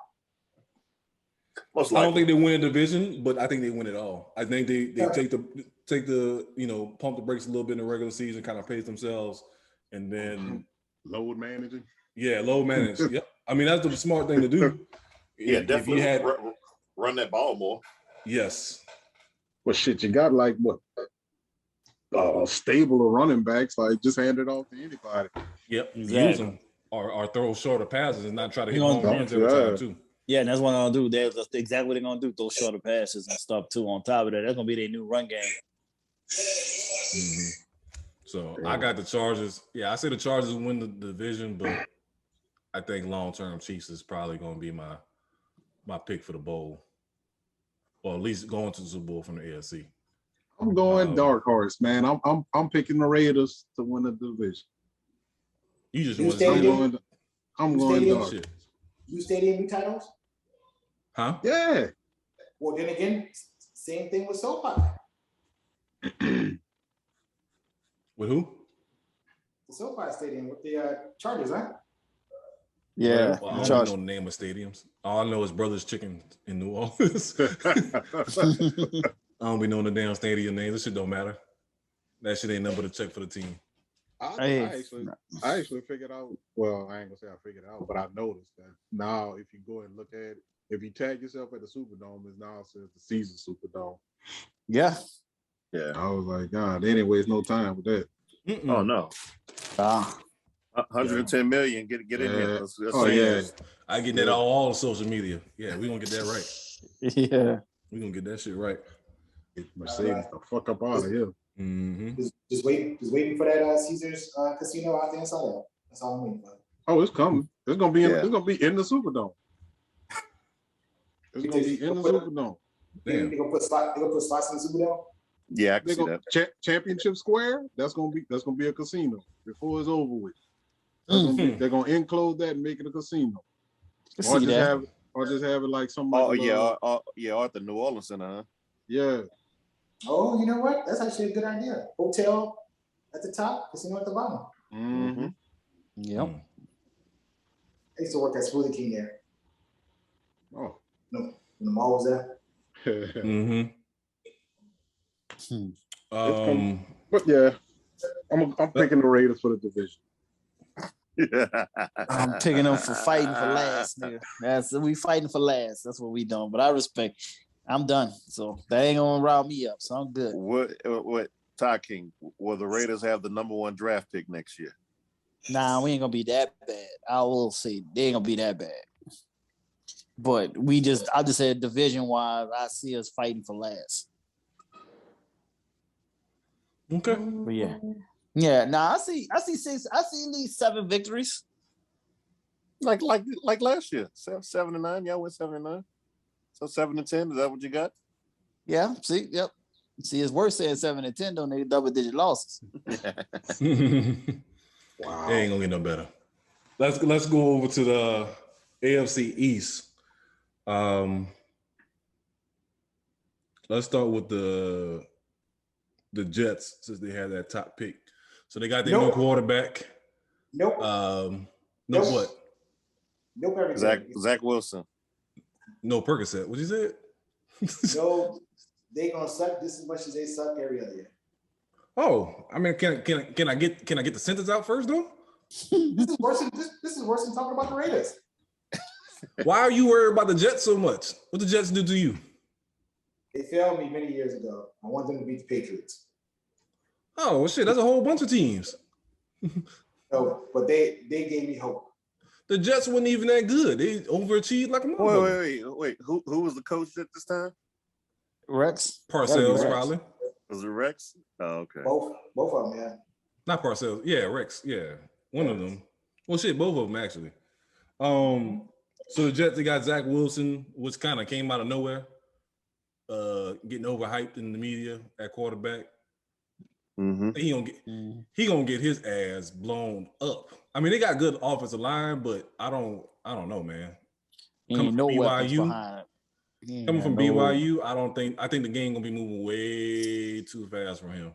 Yeah, that's BYU. They're in the WAC, right? Yep. So yeah, in the WAC. BYU, BYU in the WAC. Wow, that's gonna be a lot for him to overcome. Cause like, at least if you was like coming from a small school, you want to come to a team that got big time weapons. That ain't the case. Yeah, no weapons. Poor bastard. I mean, they drafted a couple, but like, I don't know. This ain't looking. They talking about he got arm talent and this and that and the other. Like, yeah, I saw a good clip of him the other day. He threw a beautiful, like, dropping a basket pass downfield through commotion, but that's practice. Yes, talking about practice, man. Man, I think the Jets are going to rely more on their defense than which they barely have one. But and they coach is defensive minded. Yeah, so I think they're gonna try. Defense will keep the minutes. You just need Zach to not turn the ball, which you don't know whether or not he'll do that or not. He just need to be a game manager at this point. Yeah, because I mean that's all he can do is man. He had no what. Do we even have receivers? Not talking to. He got Corey Davis. They drafted Elijah Moore. Right. I mean, that's a growing. They all gonna be growing together there. But I'm like, he don't really have a go-to safety valve as a veteran already though. Keelan Cole, Jags. They got Tevin Coleman. They really ain't got nothing. Yeah, they got Crowder. They pretty much ain't got nothing to really hang their head on. Running game. Tevin Coleman, Ty Johnson, Tevin Coleman. Doesn't Frank Gore play for him? I think he played for Buffalo. No. I think it might be the Jets. No, it's the Jets. It's the Jets. No. So it's gonna be tough. It's gonna be tough going in for him. Like I said, he's gonna be day one starter. It may be, hopefully it's not one of those situations where he get hurt. Right. You gonna be an alphabet boy too? Mm-hmm. Damn alphabet injuries. So, but yeah, that's a good point. maybe they hang their head on defense, kind of like what Miami did with their team. It's just like, we're going to just play defense and hope and pray we can score some points. Because I know they got Sheldon Rankins and old boy from Alabama that they drafted. They got Carl Lawson. They got a cornerback, I remember. Yeah, so the defense is kind of decent. nice. Yeah, that's what I'm saying. It's a decent, but they gotta grow and learn too, though. But your boy might be able to get them to do CJ Mosley from the Ravens. Yeah. Oh, wow. Yeah, that's what I'm saying. Because that's what I'm saying. He did that with, what he did with the 49ers. They were young and everything like that with a couple of. But the little thing to that too, did he only succeed with those first rounders and Pro Bowlers? Because I remember the 49ers on defense got hurt real bad last year. So that's the injury. It was the injuries. Yeah. Well, but talent. Yeah, can he coach up lesser talent? Yeah.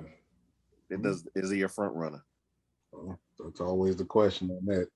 Yeah. When you talk about a coach, what can you do with the players you have? Yeah. Right, but remember, the Niners, though, they were hurt on offense and defense. So you got Piggy Dead Poison across the board there with what the Niners went through. So, your defense only can do so much if your freaking offense is doing 3 and outs all damn day. I don't care how talented you are. Trust me, I know. So, that don't really, it's just, you just need them to at least get more than at least 8. You want at least 8 plays. If you give me 8 plays, at least that's somewhat of a breather. That's all. Give me 1 first down. 2 series. Yeah. Need this oxygen right quick. Right. Yeah. If you give me at least 1 or 2 first downs, and then we'll figure out the rest.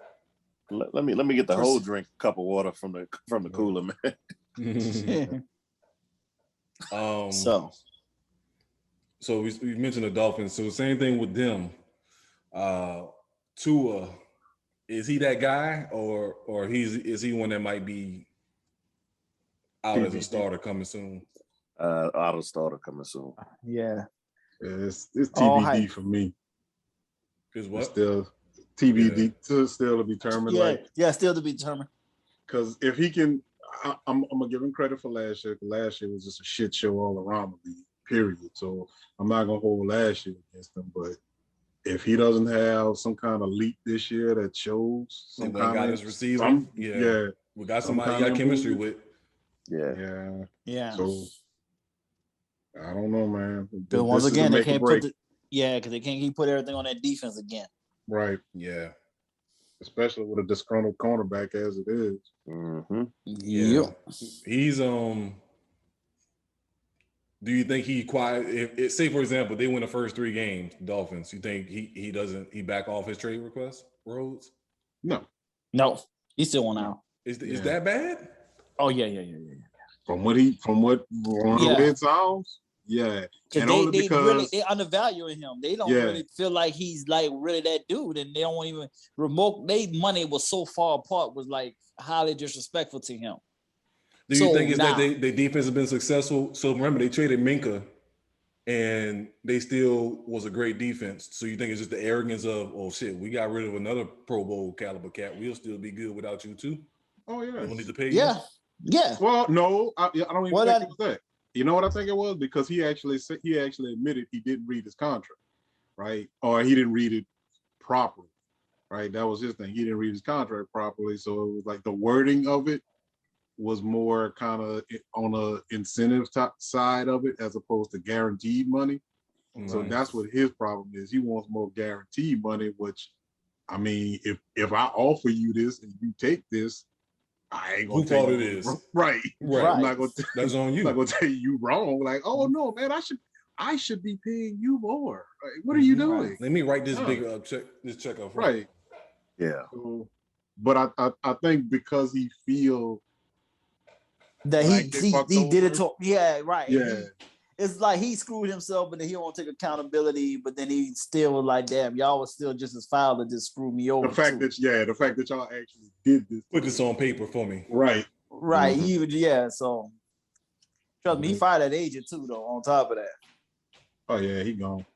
But he gone. So I need people to stop saying the Saints gonna trade for him because that shit ain't about to happen. Right. It sounds too much like right. Right. But no, it don't. It don't sound good at all because you got it. So you're gonna trade for a cornerback who wants more money. Meanwhile, you already have a cornerback. You got to come. You got to pay. You got a cornerback that wants money, and you got a safety that you got to pay too. So who getting paid? Unless it's just a 1 year rental like this year. Nah, that's not a small move.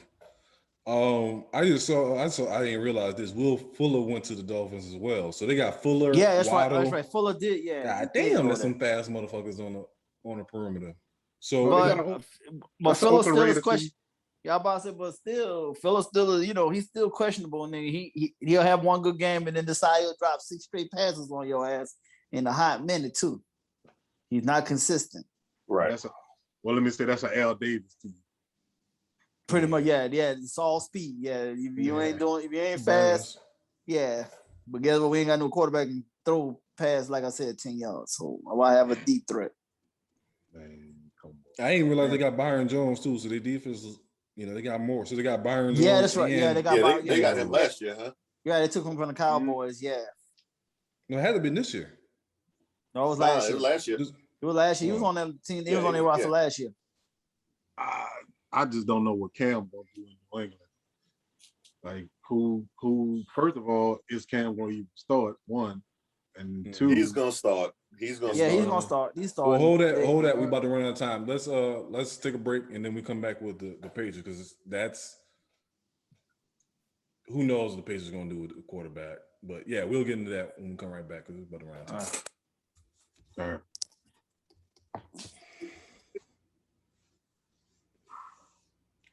All right, picking back up with the New England Patriots. So, first game of the season, I think we probably all in agreement that Cam is going to be the starter. Yeah. Yep. How many weeks till they go to the rookie? 5. I don't think Mac's there yet. I'm not asking if he's there yet. I'm asking when do New England make that decision? However they are to their first 5 games. That's how I'm going to leave it at that. However they look after their first 5 games. I was saying 4. I don't know because I'm trying to look at That's what I'm trying to look at. Is Dolphins. Their first game is against the Dolphins. Then they play the Jets. Then they play the Saints. Then they play Tampa Bay. Then they play the Texans. Oh, that ain't getting snatched. God damn. They can either be 2. They can be 2-3 or 3-2. I'm going. But y'all missing the Patriots getting back a lot of their starters that set out the COVID year. True. Yeah. Not offensive wise, more on defense. That's all defense. Yeah, I'm about to say that's all defense though. I mean, I understand they're going to depend on a lot defensively, but once again, Cam is being set up for failure because they really don't have any weapons on offense for him to do anything. And again, because if they're going to bring the kid in, it's probably they probably won't even bring the kid in to even not to go. You probably want to save him for the Panthers game. You want to give him an easy game. You may bring him back for the Panthers. Maybe the Texans if Deshaun Watson not playing. The Falcons is probably the earliest I could see him if they're gonna bring him in. But even then, by that time, you kind of know what the season look like anyway. So you know, I think they don't want to mess up that kid confidence neither, though. So you don't even want to throw him in this too to mess up his confidence. So they might just let this be just a lame duck year for Cam overall. So I mean, they went out and got some, 2 tight ends. So they're gonna try to go back to the 2 tight end setup. The running backs are okay. Wide receiver, you hope N'Keal Harry does something, but I don't know. Are they gonna just be a run heavy team again? That shit ain't gonna work like long term, like trying to run Cam and I don't think it's gonna be running Cam like that. I think it's gonna be a dink and dunk offense all the way down. Exactly. They're gonna, a lot of check downs, a lot of running backs, a lot of tight end check downs. Because they got a good defense to right. They're gonna rely on the lean back on. But again, another disgruntled cornerback, right? Yeah, because I think he's gonna be out. Gilmore's gonna be out. I think he's gonna be out eventually, and they might do him like they did Butler and just not even play him. You know what I'm saying? Which they kind of did with Gilmore last year. Like they sat him some, cut his snaps and stuff. So it's which I don't get that. Like he's like, again, that's the arrogance of another coach is, hey, I done made a whole bunch of nobody's great defenders. You know what I'm saying? Yes. I know you did. Yeah. I know you was all pro, all defensive player of the year, but we ain't paying you top dollar, et cetera, long term. Because they'll pay you 1 year. Remember they did it with Revis Island. But they don't commit. Like once you get to that 28-year-old, 27-year-old range, you out. They ain't got time to be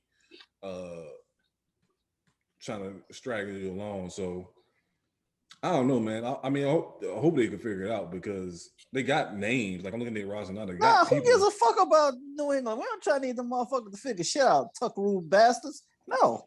We don't need them niggas. Fuck that. Wait a minute. Hold on. No. You can't do this. You can't do this. You can't. You can't. Yes, you can't I can. put a question mark in your picture and then get mad when you talk about a former rival. So no, you can't do that. No, you can't have it both ways. Whoa. It's not having both ways. I'm just saying we don't have to feel sorry for them. You can't say fuck the Raiders and then worry about the Patriots and the Tuck rule. Well, I'm saying you don't have to feel sorry for them neither, though. If they run, they run. Well, I'm just saying they run is over. So let their run be. It's time to move on. That's all I'm just saying too. They've had a hell of a good 20 You got a question mark. I still take shots at anybody I'll take shots at. And they part of they will always get take shots at. Because they're natural cheaters, not even with the Tuck rule. Just overall, they're just natural cheaters. They've had a good run of cheating. Yeah. So that's what I'm just mainly saying too. So it's not about just strictly the Tuck rule for me per se, but it's all the cheating shit they have done. All the video cameras, everything. Yeah, I'm like, nah. Nobody feeling bad for New England now to be back who they used to be. It's not cheating. It's just you just do it better than everybody else. Exactly. True, but they been caught though, and they still got slapped on the hand though. That's the bad part. That's how you doing it better than everybody else. Yeah, like you get penalty. You literally got caught. They got caught filming another team with fucking New England Patriots stickers and shit all over the video cameras. And man, we're doing a documentary. Documentary. The Craft Productions. I'm like, man. God, like, so right. So that's why I'm taking shots. But I'm just gonna bring up that's where it all started. It started from there, but just even the consistent barrier of going down, that's all they've done. So they had a good run. Got Aguilar too. They stole Aguilar from the Raiders. Just to rub that in. A steal? Yeah, because remember, we don't throw past 10 yards. Yeah. Is that even a steal though? I mean, it's Aguilar. And then guess what? He going back to the cold. That nigga hand's about to turn brick again. Ask Philadelphia fans. Right. So stone hands. Grown man said, dude, I catch my baby better than Aguilar did out of a burning building. Right. Nigga. Like, yo. Yeah. Right.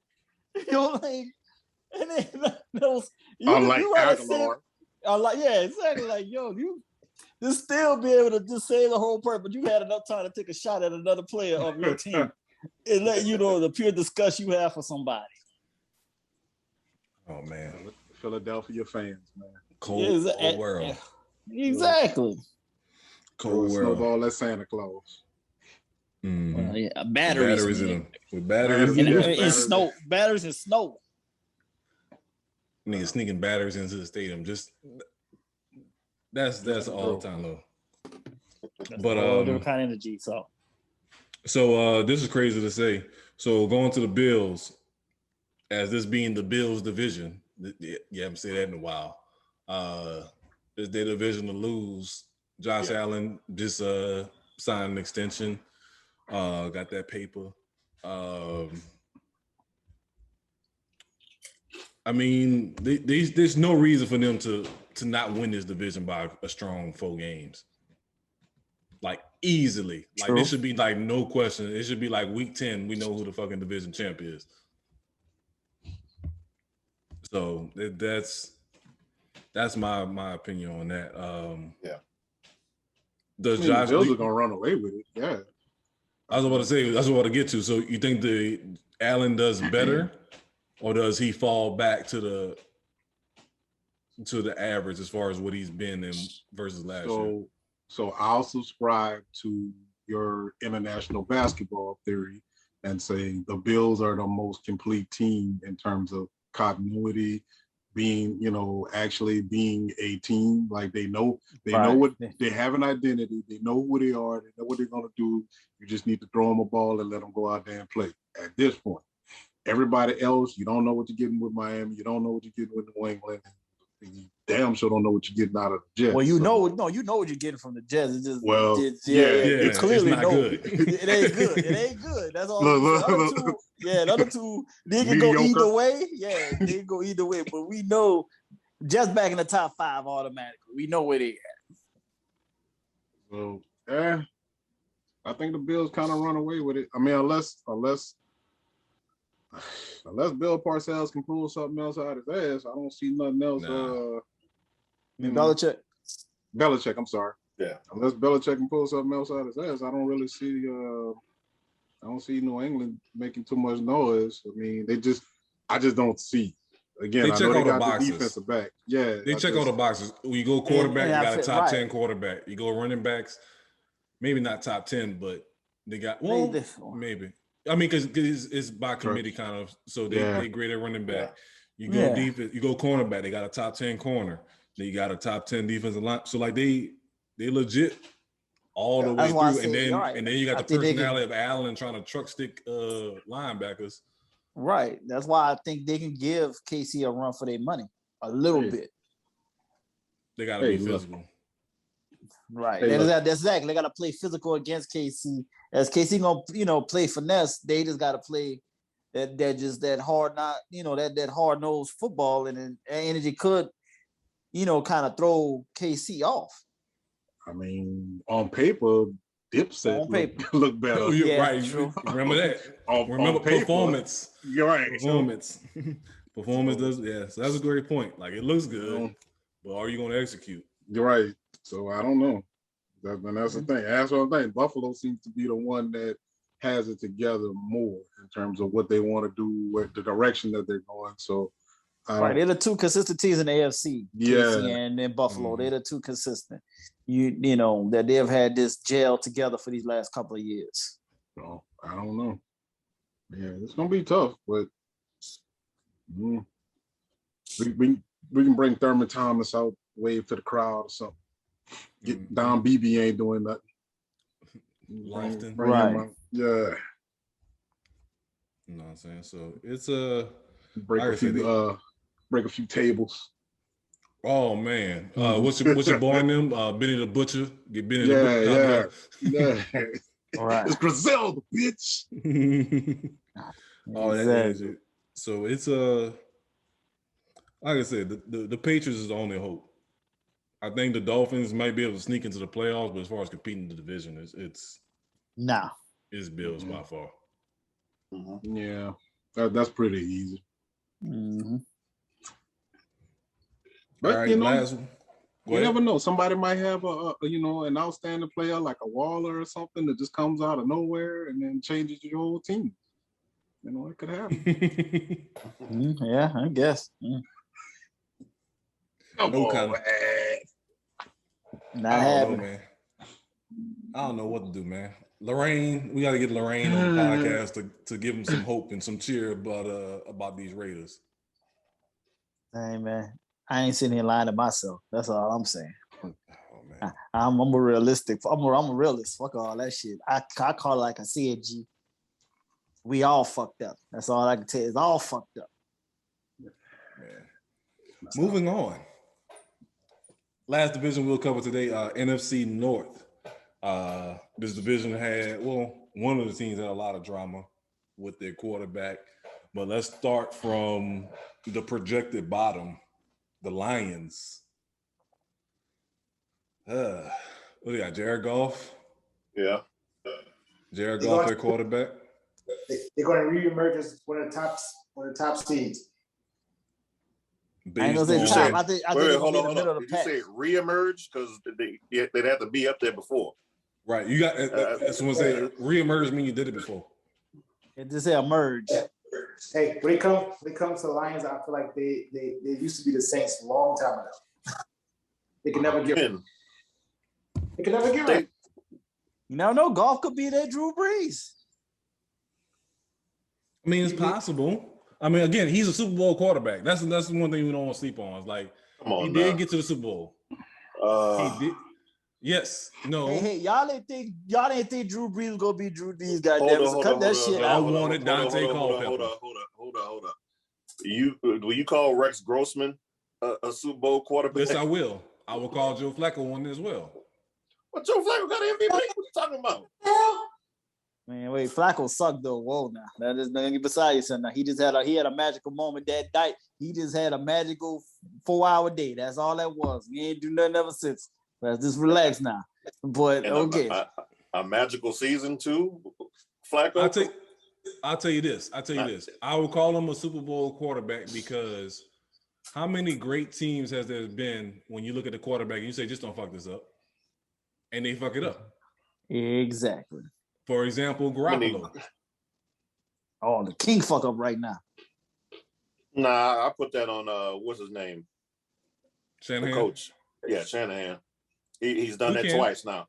Yeah, I mean, in that scenario, you're right. In that scenario, that it's multiple teams, so he's the common denominator. But yeah, I mean, again, Jared Goff, he still made the play action throws for the Rams, even though Gurley was going crazy. Remember, Gurley was hurt in those playoffs. So it wasn't like they was riding Gurley in the playoffs that year. Gurley knee finally gave out, which he overachieved in the league anyway. Like he blew out his knee in college. So the fact that he was still in the league running was ridiculous. But again, all right, even if Goff be at his best, this Lions roster ain't what it is. They got good running backs. I give you that. They got young running backs. Yeah. But it's not that they can't. It's just one of them things where it's just like I don't know if you will. Like I mean, wait, they got a new coach too, right? Yes. Yeah. Okay, that's what I'm saying. That's what I'm saying. Yeah, I know that. Yeah, right. Yeah, so I'm just saying you got a full new regime, I don't know. I'm just gonna leave that as my question. Aaron Glenn is their defensive coordinator. Yes, I love fucking Aaron Glenn. I've always fucking had love for Aaron Glenn, even from his Jets days. I got a lot of NITs playing with the Jets with Aaron Glenn.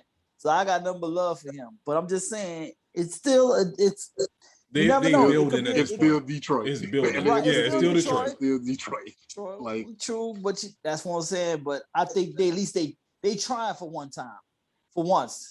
They good at running back. They need to get better at receiver and tight end. They got decent corners. I don't know. Like I said, this might just be another year. Like, you know what? This is just bottom out this year. Yeah. And then next year, try to run up. Because Goff can, like, as long as he's not just throwing interceptions every pass. Yeah, because they lost their best receiver. Because their best receiver did jump ship. Marvin Hall. He went to the Giants. Hall went to the Patriots, and then what's the other dude? Galloway, whatever. Yeah, he went to the Giants. So that's, he doesn't have the throwing targets that he had in LA. But again, you look at this as a building season, and hopefully one of those running backs emerges as being a top dog. I mean, with Detroit, you're only looking at third in the division because I don't think they're gonna get past Green Bay, and I don't think they get past Minnesota. Well, of course. So you're looking at Chicago. I put Chicago and Green Bay as 1 and 2. Yeah, I'm like, no, I ain't Wait a minute. I ain't been Kirk Cousins. What the fuck? Yeah, Kirk Cousins. No. So who you? But what's going with the Bears? You going with the quarterback, Ohio State, Justin Fields. So you're saying Justin Fields? We'll come back to that in a second. Yeah. Man, fuck it. Let's go there now. So with the Bears, so you're thinking? So they got Justin Fields and who's the other guy that got a quarterback? When they posted the picture. The red dude. For Cowboys, Andy Dalton. Andy Dalton. Thank you. Because they messed up and posted his picture and he got Nick Foles. So I think Andy Dalton starts the season. Yeah, he's gonna start. Andy gonna start the season for sure. I think that's a bad move. So if they got Nick Foles, Andy Dalton's gonna start. He's probably gonna suck or get hurt, and then Nick Foles gonna come in, and then they probably still gonna keep Justin Fields until about like the last 2 or 3 games. And right. They're gonna try to stick. So that's the thing. If you're banking for them to be 1 and 2, that means they're winning. So there's no reason to go to Justin Fields. But I think Justin Fields gets in now. Nah, they gonna throw him in the water that quick. Hot take. I think they have to, because that job, the GM and Nagy, their jobs is on the line. You got. But see, this is a better situation. So this is a situation where you got some decent skill position players. You got a great defense, or on paper, great defense. Because you got a lifetime, once in a lifetime type player on defense. So. Oh yeah, that my team once had. Yeah, we didn't get to that. But so yeah, I mean, that would be a good swing. It's like, look, we're gonna run the ball, we're gonna do short passes, and then we're gonna play great defense. And then hopefully he can hit on the long ball. I mean, I can see that happen. Mm-hmm. I can see it because again, they didn't have faith in Nick Foles because they was going back and forth between him and Trubisky, and then Andy Dalton. I mean. It's Andy Dalton. Andy Dalton. You know what I'm saying? They got Goodwin. They got Allen Robinson. So you got good receivers. You got Cohen at running back. Like, they got it to me. Like, they like the past 3 years, they should have won way more games than they did. They got it, but what they got? Like, that's the thing. Double doink. Yeah. Right. Like, I got something in my hand. It's shit. But it's in my hand, though. I got it. Right. So, I mean, I don't know, dog. Again, it's shit shaped into something that looked good. Yeah. I mean, you can pour syrup on it and call it a pancake, but it's still shit, right? Like, right. I mean, exactly. I don't. They got a bunch of names. That's what I'm looking. I'm looking through the defense, and they got a bunch of names. Right. Like Eddie Jackson, Roquan Smith, Khalil Mack. Like, Roquan. Yeah. I like, y'all should be whipping ass. Like, should be, and they should have been whipping ass the last few years. That's the confusing thing about. Because remember 3 and out, 3 and outs, 3 and out, yeah. But even more turnovers. Even before that, like when they had Forte, like when and they was getting 3-4 yards out of him every play. Jay Cutler. Jay Cutler, yes, yeah. See? Uh-huh. Okay. You got me. Okay. Yeah.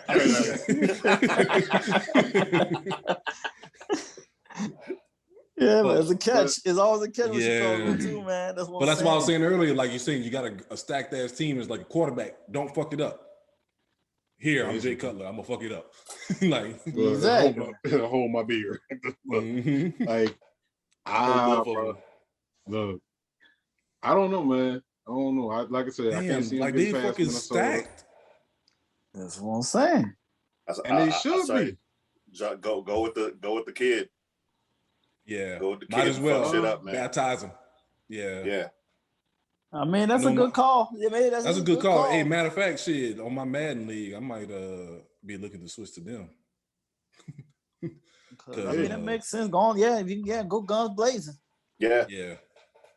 Because they don't do good. They don't make some significant progress. I mean, going to the playoffs is one thing. I think they need to be successful in the regular season and advance. Mm-hmm. Ownership's gonna be like, fuck y'all. And maybe that's what it is. I just don't see them being if they do, it's backing into the playoffs, like they barely squeak in. Yeah, like last season. Yeah, and even then, one and done. Like they I don't see them making a run in the playoffs at all. I definitely don't see Super Bowl, but But they might do better making that run with Fields to getting that confidence and experience than trying to deal with Dalton and Foles than you just doing your same formula. You might be hurting your boy in the bigger picture. Because I think what's hanging over them is that they traded up to get that second pick and get Trubisky, and then you got Watson and Mahomes just balling out of control in the meantime, and you sitting there like, oh fuck, Mitchell, Mitchell fucking Trubisky, yes, from North Carolina. What was it? 8 college games? North Carolina State, something like that. One season. No, he was Tar Heel. He was Tar Heel. No, NC State. No, NC State. No, it's Tar Heel. He's a Tar Heel. He's a Tar Heel. He's saw that. Best something. That's ACC. I watched it. Yeah, no, we seen it. I watched ACC. My Canes He was played lighting like his 8 ass games. up. Yes. And me and Batman go, no, this one, man. This is our division. That's our conference. Look, I don't know, but Carolina's my team in basketball. So trust me, every now and then I peek over the basketball team. I thought it was research department fails. Look, right. Hey man, we remember that dude. You not gonna miss that Carolina Blue highlights, man. We've seen it too many times. Okay. Yeah, we all knew that one. That was one we all was confident. But I mean, that's the point. Like you said, you trade up to get this guy and you strike out. Right. That's so hard. now you're trying to prove you're right. Okay, we got this young kid. We got it right this time. Let me show you. So, but again, in a draft where you really couldn't get it wrong, right? Like any one of the top 5 quarterbacks you took would have been a hit. Yeah, like it's either hit or miss, right? Even Trevor Lawrence to a certain degree is hit or miss. Like, so I don't think you would have gotten it wrong with anybody you went with, honestly. It's just kind of like who pans out and who doesn't. But to trade up to get Mitchell Trubisky when he showed nothing in college, weren't you trading up to get him? Like, right. That was just when Mahomes if he falls to you, Watson was automatically right. They were right. You watch this guy beat Alabama, the juggernaut, and you was like, nah, I don't want him. Right. I don't want him. I want this other guy. The most pro-ready quarterback in the draft, you decide to go Mitchell fucking Trubisky. But because his height and size and so-called physical abilities. He's the prototype. Yeah. But that goes into that's the problem with football, which it's gotten better, as of recently, but for anybody. As a mystical Trubisky, that's the thing. It got better as anyone dropped the ball with him. They're like, whoa, we gotta look at this differently. No, I'm just talking about football in general. Even when going to high school, like when y'all was in school, a coach will come up to you and look at you. He tells you what position you're going to play. He don't know what the fuck you can do. Mm-hmm. Like when I was in high school, I think it was like 9th or 10th grade year. Like I quit playing football at the junior high, and I played basketball. But he was like, "Yeah, you're going to play free safety." I was like, "You don't even know what the fuck I can do." No matter. Like, he's just telling me, "Nah, you're going to play free safety. You 6'1". You don't know how fast I am. You don't know shit. I don't need you to be fast. I just need you to be tall and be able to jump up and catch the ball. That's like Carson Palmer when his family moved to the Northeast. They tried to get him on the offensive line. He 13 years old, 6'2", 200. Like, nah, man, I can sling this. Nah, I need you on the line. Yeah, we got a quarterback. I wonder what happened to that Kentwood quarterback that was like that. Who? They had a quarterback for Kentwood. He was like 6'1", 300 and something pounds. Kentwood High School. Like, I don't know where he went at, but I just remember it because they ran like an option or something with him. It was just like, yeah, that's not fair. Yeah, that's just not fair. It looked like that little fat boy that was just running over the little kids in 8th grade or something. Like that's what it looked like. Like, damn, man, why y'all doing this? But we'll see. That's a new age. Like you said, you can't just prototype is just like, okay, this is what a quarter. Because, like, for example, a prime example is like Lamar Jackson. Like, if a team doesn't adjust to his talents, he would probably be either converted to a receiver or out the league. Willie Beeman. But you convert to him, Robert De Niro, and just like, look, I'm taking them to this new franchise scene. You're a fucking quarterback. And just fucking you want to run out like your mama's ringing a dinner bell, calling you home. Go down to the Cadillac. Remember that? Yeah, something like that. Yeah, fucking stupid shit. Love that shit. But yeah, like I don't know. Again, Bears should do something. Yeah. Vikings. Again, we mentioned earlier Kirk Cousins. The days are numbered. Look, I feel like he has enough weapons to compensate for his lack of football IQ. Like I think he can get away. Yeah, he can get away, right? Like it's almost like, hey, bro, even you can't fuck this up, right? Like, yeah, but he will. But shit. Yeah. But Hold my he beer. will. he does. He will. Like, I find a way I will every never time. that Justin Jefferson soundbite. Fuck Kurt. right. Yeah. Dude, that shit. That was an accident crystal to get clear. through. Oh man. You got that shit Delvin Cook, crystal- you got Justin Jefferson, and what's the white boy name? Randolph. No, the Not receiver. Randolph. The receiver. No, right receiver. I forgot. Thielen. Yeah. Thielen. Adam So like I said, weapons wise, you straight. Like you can't fuck up either way you go. You shouldn't but he fuck up. will. Shouldn't. Keyword. Look, Shouldn't. you make sense. Yes. So with But that in said, reality, remember, and I think we talked about it when Twin was on, they drafted Kellen Mond from Texas A&M. Yeah. A&M. So is it one of those situations, a short lease, like first full 5-6 games, you fucking up, we yanking you out? No. Or you They're gonna gonna groom, or you They're groom gonna Kellen Mond? grooming him. They grooming him. They're gonna ride or die because whatever happens. Because that money all guaranteed. Well, this last year that contract though, right? Yeah, it's the last year. Okay, So so if it's ride it last out. year, it makes sense. Look, we gonna squeeze every Yeah, look. yeah, we gave you all that paying guaranteed money. Yeah, you about to earn every penny. We ain't about to get no dead money on this shit. You about to go out here and you gonna So when we do let you go, when you walk away, everybody know we already got something in the wing waiting. So we good to go. We just gonna make sure everybody's gonna get hurt. But that's the thing they gotta worry about. Make sure Cousins don't get nobody fucking hurt in That too. the midst of that. That's the catch though. But they rather for Cousins to fuck up and get somebody hurt than bring the kid in and got somebody hurt this first year. Let them learn the system, watch how everybody doing things, get the practice, reps and everything like that to be prepared for the next season. Get that SEC quarterback out your mind. Yeah. Because again, this is a team that on both sides of the ball has skilled every position. They got talent. Oh yeah. They got fucking talent. Cornerback, safety. And coach on the hot seat too. Zim is good call. Yeah, and that's another factor too. So do they prey on his downfall and go with a new quarterback, new coach combo? Yeah, probably. Do the new coach the enemy. Ooh, great situation. Good call. Yeah. Great situation. You got a young receiver, young quarterback, because Cook only been in the league 3 years, 4 years? This is the third year now. This is Cook's third year. He was on that national championship team for Florida State. Damn. Yeah. You might be right. But was he not a sophomore that year though? But yeah, that was back in 2013 though. So 2013. So he's been in there longer. Cook been in the fucking league that young. Shit. No, man. He was drafted in 2017.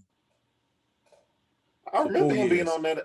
He might have been a freshman. I think that's a different Cook. I think that's a different Cook. Yeah, they did two Cooks. Oh no! He was on that 2013. Yeah, I thought it was Freeman and Cook on that team. Yeah, he was on the team. He just, but he didn't come to the league until 2017. I think he was like a freshman or something. I think he was a freshman at the time.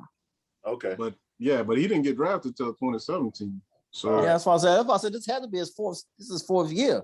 That's why I'm looking at it. Yeah, because remember he would have been because this is the year now he can get the extension.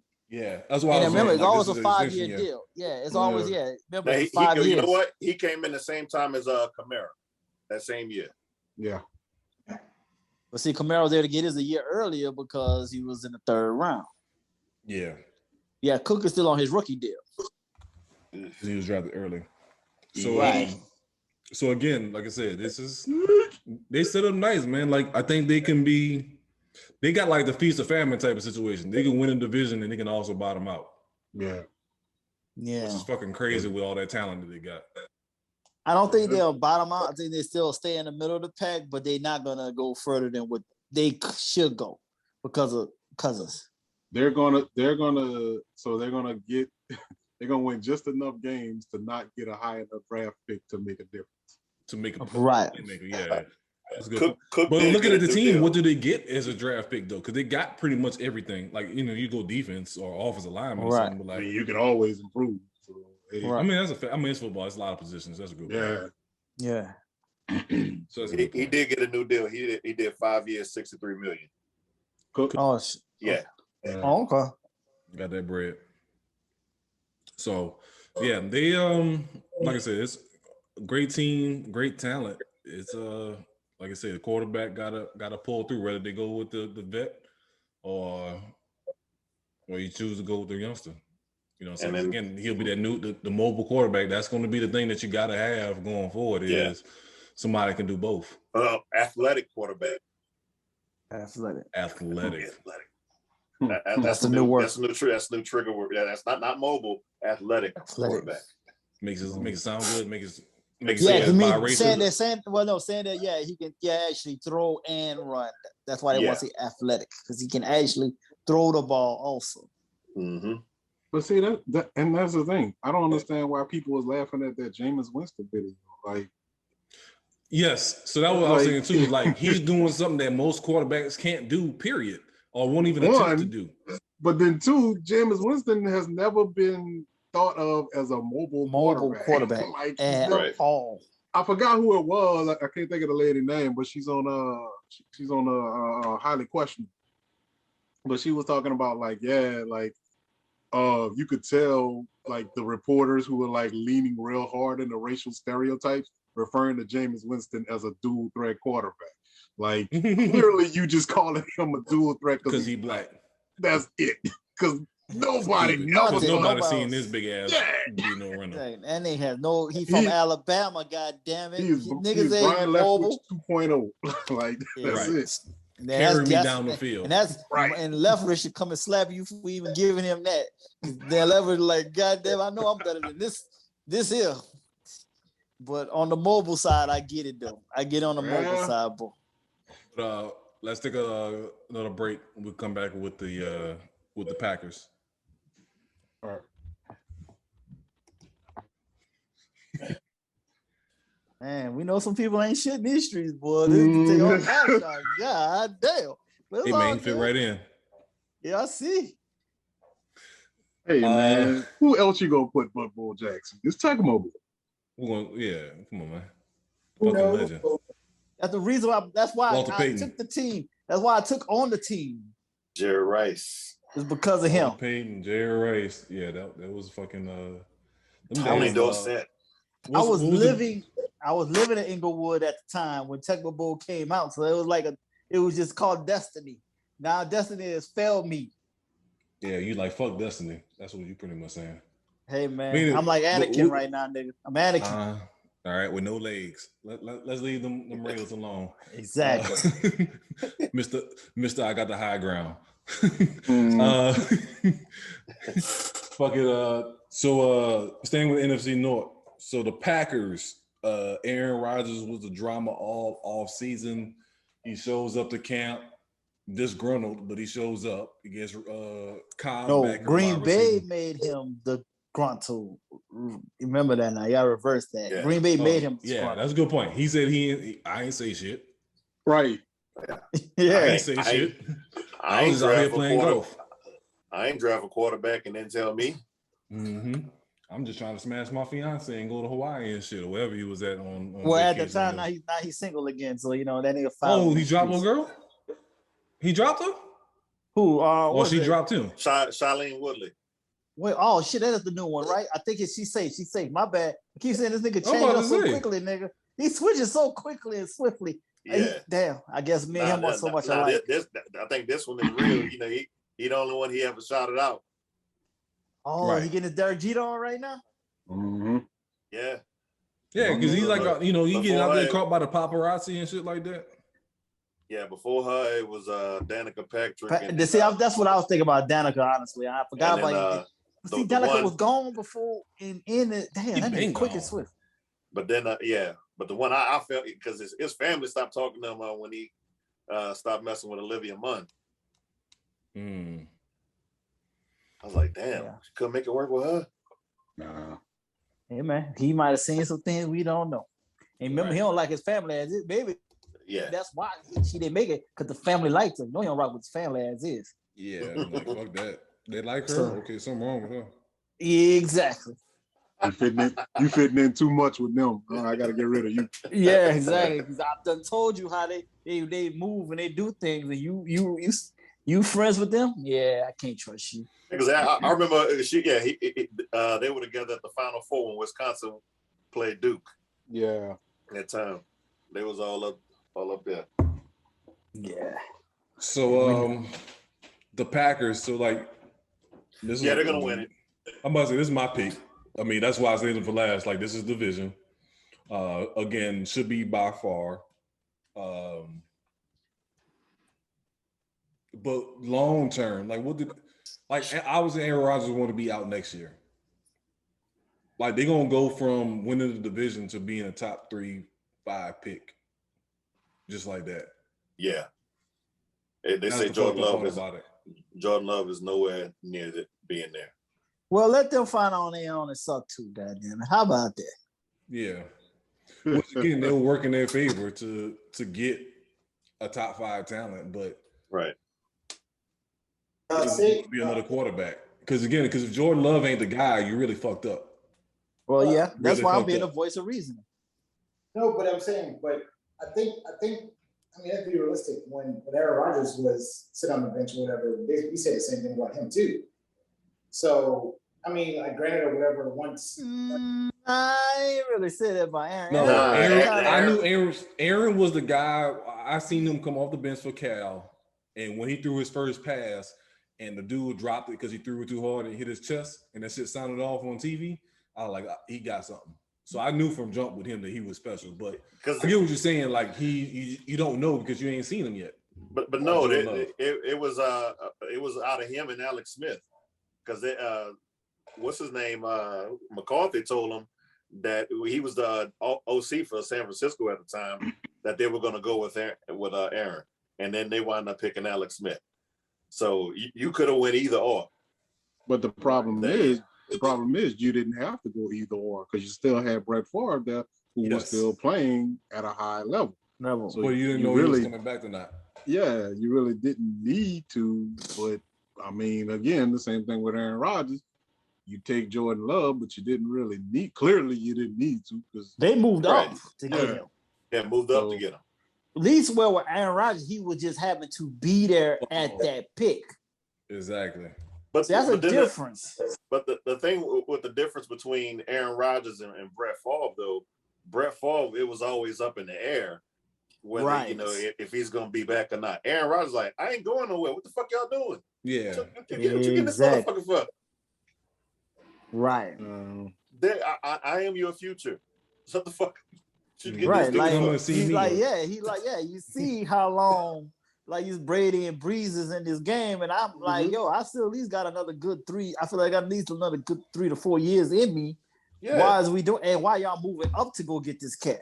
Because we can agree that definitely with Tom Brady, that the physical nature, Aaron Rodgers is the better overall athlete as far as being a physical person than Tom Brady, like being gifted. Right. And I would say the same thing about Drew Brees. I know Drew Brees was a good baseball player, tennis player, etc. But again, I think Aaron Rodgers is overall the better athlete. So you would think he can compete long term like Brees and Brady did as far as a comparison. Because we had worse people in the league back in the day. Former Raider Jeff George played in their 40s. God damn. This fucking damn nigga, the shooter nigga. God damn. Right now, let's take a nigga out. All right, my bad. I just had to. You know what I'm It saying? popped in my head. I couldn't help myself. I get it. I respect it, but god damn. Okay, I'm glad this is over with. I'm glad this is over with for me after the day. Shit. But yeah, that's you would think that he can play into his 43rd, 44th birthday. What? Aaron, 37 or 38? 38. I want to say 38. Yeah. Okay, so yeah, 3 more seasons for sure. Yeah, you're right. He's still straight. You're like, damn, just give me some fucking weapons. That's all the man asked for. Just give me more weapons. But that's the thing. Like this is the thing. Like, regardless of when they drafted, he got weapons. Yeah, but he just said, give me more. Yeah, or give me, or use it on defense. Or at least help me. No, he does not have. He turns players into weapons. He's not been given a weapon. That's what I'm saying. They never legitimately, but he makes cats into weapons. As you see when they leave, they ain't who they supposed to be. Jordy Nelson, fucking retired after coming to the Raiders. Niggas, I'm out. I can't do this shit. They said that the last wide receiver they drafted in the first round was Donald Driver. Mm-hmm. God damn. It's not 20 years ago. But in the business though, you have wide receivers and running backs who are just out there. You know what I'm saying? Like, you don't have to draft a wide receiver in the first round or running back in the first round. But I mean, again or whatever. I mean, he complained, but at the same time, you still went to the NFC Championship and all that other stuff. So yeah, you went to the NFC Championship, but you didn't win a Super Bowl, man. He's tired of that. But I'm tired of getting to the doorstep, and then the door locked. But this is the problem. This is if I'm ownership, I'm saying this. Okay, looking at Tom Brady, they don't draft first round wide receivers either, and look how many championships he got out of it. So you can't use that as the only argument. But you in the AFC least. Yeah, but you also got to win the playoffs. But I don't think. But now, mind you, the Patriots don't. So here's the thing: the Patriots don't draft first round like skill positions, but they will draft like an offensive line. They will draft like somebody that's actually going to come in and actually contribute and help the team. You just again, the biggest issue is they moved up to get Jordan Love. So you have to trade picks away to move up to get this guy who now has been sitting on the bench for what, 4 seasons? 3. 3. This will be 3. So it is really one of them things where it's just like, is he on mute? Yeah, I'm about to say. Tone Love. But I was about to say, are you talking to us or you on mute, man? Yeah, Okay. Melicon got you. But okay, to be fair or whatever, they always had a elite passing game. Their running game was suspect here and there in the year, but it didn't exist with the line that they had or whatever. And the only issue that they had was defense. And then but did they really have an issue with defensive? Because again, this is another team. You got a lockdown cornerback. You got a top 5 corner. So it's like he's saying what they need help with. What he's saying is they're not using the picks wisely. Right. Bottom line is what he's saying. Right. But my thing is, even if they draft the number 1 pick at a skill position on offense, and they still will have the same issues or whatever, then we'll I don't know. I think we don't know until they do it though. We never see them do it. But and the thing he said in his press conference, Green Bay ain't a vacation spot. There's players that they let go that was, core to what they were trying to build there, and you let them walk out the door. I think if you keep Jordy Nelson is going to go to the Hall of Fame if he stay at the Green Bay Packers. Mm-hmm. You bring back Randall. Yeah. You bring back Randall Cobb. We'll see how that goes, but right. Get that top-rated wide receiver coming out of college. And I mean, they had the opportunity, right? Mm-hmm. Like, I just go ahead. They'll pass up on players. It seems like with picks doing the moves that they have done. I think the unfortunate thing about Green Bay is they'll always be in that gray area of what it could have, should have. But yeah, I mean, but they had the opportunities to make it to the Super Bowl better than some other teams, you know. And I mean, they're in the NFC too, so it's like once you kind of factor in all the great defenses and offenses in the NFC, you beat damn near a majority of them and become most likely like the number 2 team in the NFC. Then all of a sudden you want to whine and sit here talking about we need to do better, and it's like you're competing. Like but that's him. That's all him doing that though. That's the thing. It's him making everybody else better than. He's like, damn, can it make it a little easier? Give you some actual skilled players where like it don't have to be just strictly me doing this. Think about this too. All of Aaron Rodgers' great passes. How many of them been actually in the pocket? Right. And how many of it's him? It's him moving out the life. pocket. Yeah, running out of his life, getting out the pocket, getting his wide receiver. Hey, I'm gonna go this way, you go that way, and I'm gonna get it to you. I'm gonna say the same thing though in a different way. How many of his highlights come at? Well, I'm gonna put it like this: how many wide receiver highlights is it where is the wide receiver making the play per se, going up and get the ball versus Aaron Rodgers? You know what I'm saying? So like I think it too. Tom Brady, you know, the Hail Marys, you know, those are great catches by the receivers. But like all those Tom Brady plays to Randy Moss, you know what I'm saying, or the Gronk, those are plays that happen that he don't have. Michael Colson going across the middle, Joe Horn catching and going, Alvin Kamara catching and going. Like he doesn't have those type of plays. Again, like you said, there's a lot of plays in him scrambling, making room, and then gunning the ball 70 yards down the fucking field across the field. Yeah. So let's just take a look at it. All right. So Jordan Love got drafted at 26. Now, these are all the people who got drafted at him at any position, right? Just any position. Patrick Queen, Isaiah Wilson, Clyde Edwards-Helaire, T. Higgins, Michael Pittman Jr., DeAndre Swift, Xavier McKinley, like Ross Blacklock, Jonathan Taylor, Grant Delpit, Antoine Winfield Jr. Like these are all people who got drafted after Jordan Love that start, right? And are contributors. Meanwhile, Jordan Love still ain't got on the field. And this is what he's talking about when he's like, okay, you had all at Cam Akers, like J.K. Dobbins, like you had all of these people here who were just sitting here and at any point in time you could have taken, but you decided to move up to take a quarterback that ain't even touched the field yet. But I'm still yelling, I need help, right? I'm still yelling like, hey, again, motherfuckers not coming to Green Bay for the scenery, right? They're not coming here for the weather. They coming here to play with me, yet you don't even want to take any kind of information from me. Right. To try to improve. And you don't even try to keep the people that I want you to keep. Right. Yeah. I tell you, so you ain't gonna go and get somebody extra. You won't keep what we have. You don't want to keep what we have. You ask me who the best wide receiver on our team, I tell you, and then 2 weeks later you trade him away. Like, but I'm not supposed to take that person. But I'm the right? crazy one. Yeah. Right. Okay. But I mean, at the end of the day, or whatever, I know Aaron Rodgers kind of said what he said at the press conference and stuff. But I think there was still more to the story than what he put out there. Oh, of course. I feel like it is. Of course. He's cursed them plumb the fuck out every single year. And they decided him cursing them. But guess what? He said, guess what? I wouldn't curse you out if you wouldn't do what you do. Right.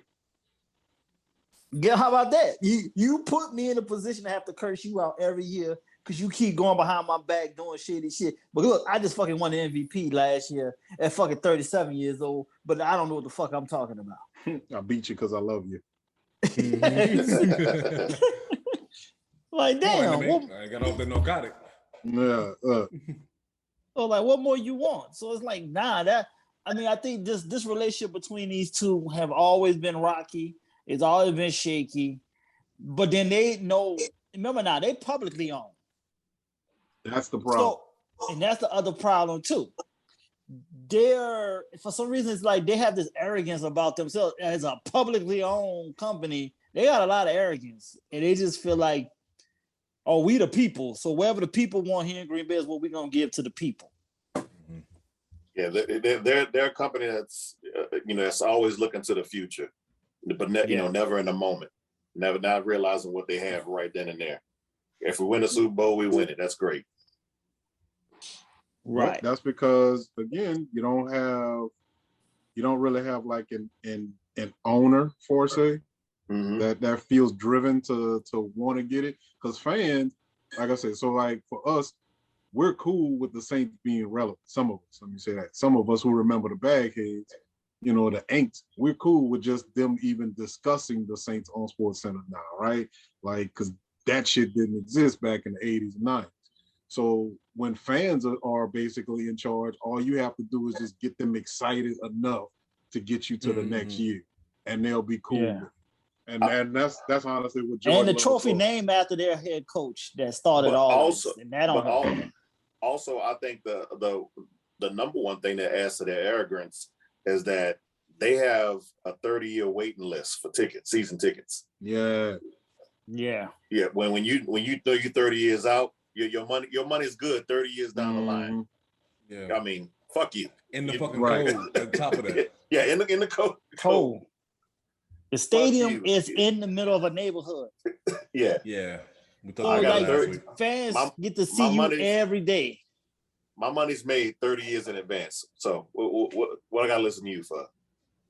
Right. And you'll be gone again, and we'll just do this all over again and go from there. Yeah. So they just a bad man. Yes. Same old stadium and everything. Little updates every now and then, but nothing major. Yeah, I remember one fan said his dad applied for season tickets for him when he was a week old, and he finally got the tickets when he turned 33. God damn. That's what we're looking at too. Investment. Right. Yeah, that's a different energy there. See, their money's already made. See, that's some different white privilege ass shit right there. How the fuck dude think about put my child? That's a different credit than black people gonna put their fucking kids on the light bill. This nigga put him on the season tickets. That's a whole nother world there, boy. Nigga, now I'm gonna fuck up your credit at birth. This nigga here like, hey, I'm gonna look out for you in the long haul, man. Hey, credit is jacked up before puberty. You know what I'm saying? Exactly.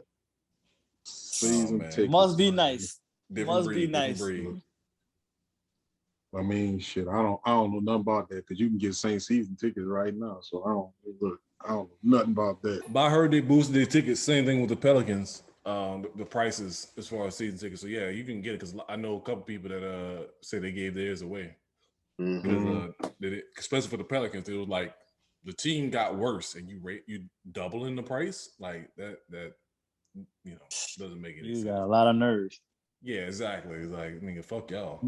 Nigga, I mean, hey, Zion can only do so goddamn much, but they ain't been no playoffs. Fuck all. I ain't doubling no price on hope. Shit, they're not going to the playoffs. That's exactly. Yeah, that's a fact. Playoffs? Unless they make a mid-season trade to get somebody else, I don't see playoffs in their future. I barely see playing in their future. Exactly. It's over. I see the playing. I don't see no playing. You a lie. Number 10. They're getting there. They gonna play in the Smoothie King Center. That's the only they playing into. That's the only playing they got. So let's move on from sports. Let's jump into our random foolery. First thing up, let's jump into this. This is a topic that I know we were supposed to get into the last couple episodes. Man. Carlton and he's come out and saying that the black community, how did he put it, is not backing him or not supporting him. The black community does not support him. Is basically what he's saying. Can't support something something you ain't put yourself in. Look, and this is Alfonso Ribeiro, right? Like, make sure that ain't a black name at all, as is. God damn, right. That ain't no kind of a black name. He's part Trinidad and black. So that's all right. So that's the first thing I want to get into. So one. Whoa! I'm gonna tell you this. Before you go into that, you know you can't trust nobody from Trinidad, right? I don't know nobody from Trinidad, so there's a reason. Nicki Minaj. Remember what her brother done? And you know the foul stuff he just recently done. Yeah, but I don't know Nicki Minaj. I don't know Nicki either. No, did you say somebody else? Who you said? Her brother. The foul shit he done. They ain't right. Let's just say they not right in their soul. Yeah, they ain't right in their soul. But I don't know. Like one, like when you an actor, and this is why, and this is on the Verzuz part. I think you get people think of you as the actor, the role that you're playing. So, for example, what's your boy name from Menace to Society? Wait till you see this tape. What's his name? Chauncey. It wasn't. Bitch ass nigga Chauncey. Clifton Powell. Yeah, Clifton Powell. I don't know what his real name is. Yeah, Clifton Powell. Clifton Powell. Yeah, but I'm saying I wait till you see this fucking tape, nigga. Fucking Kane and shit. Yeah. Fucking so like people look at people see him and they don't trust him. People don't trust what's your boy name from Players Club? Junior. Now that's a typecast for your ass, right? See, like he can't get another job in these streets. Junior. The one from the one that raped party. Ebony, and the one from he was in Tales from the Hood. Oh yeah. I don't give a fuck. Right, that's the thing. That's called typecast, right there. Where you can't get another job. But Alfonso is typecast too, though. Has he always played like the preppy shit? From the Pepsi commercials, from Silver Spoon. In the house, when he was in the house, he was in the house. Yeah, all the time, everything this is the role that he's been. He never went outside. He did this to himself. This is what you call self-inflicted. He never went outside. Is it really self-inflicted? Is it really self-inflicted, or is it all he's getting available? Yeah, and I'm gonna tell you why. Because I don't know. I mean, this is a legit question because I don't know. I don't know if that's what he's picking on purpose. I'm gonna tell you why it's self-inflicted, because there is a video that came out not so long ago after he went through all these rants, where he's at a Pantera concert and he's yelling out, "Yeah, they got some fine ass white women in here. I can't wait till I get some fine white pussy and take it home. You know, I always take the finest white woman out of the club." Everything was white woman. And then it's like, dude, what the fuck did you expect? Now, mind you, he didn't marry this woman until what, 2012? So, and he was with her for a hot minute.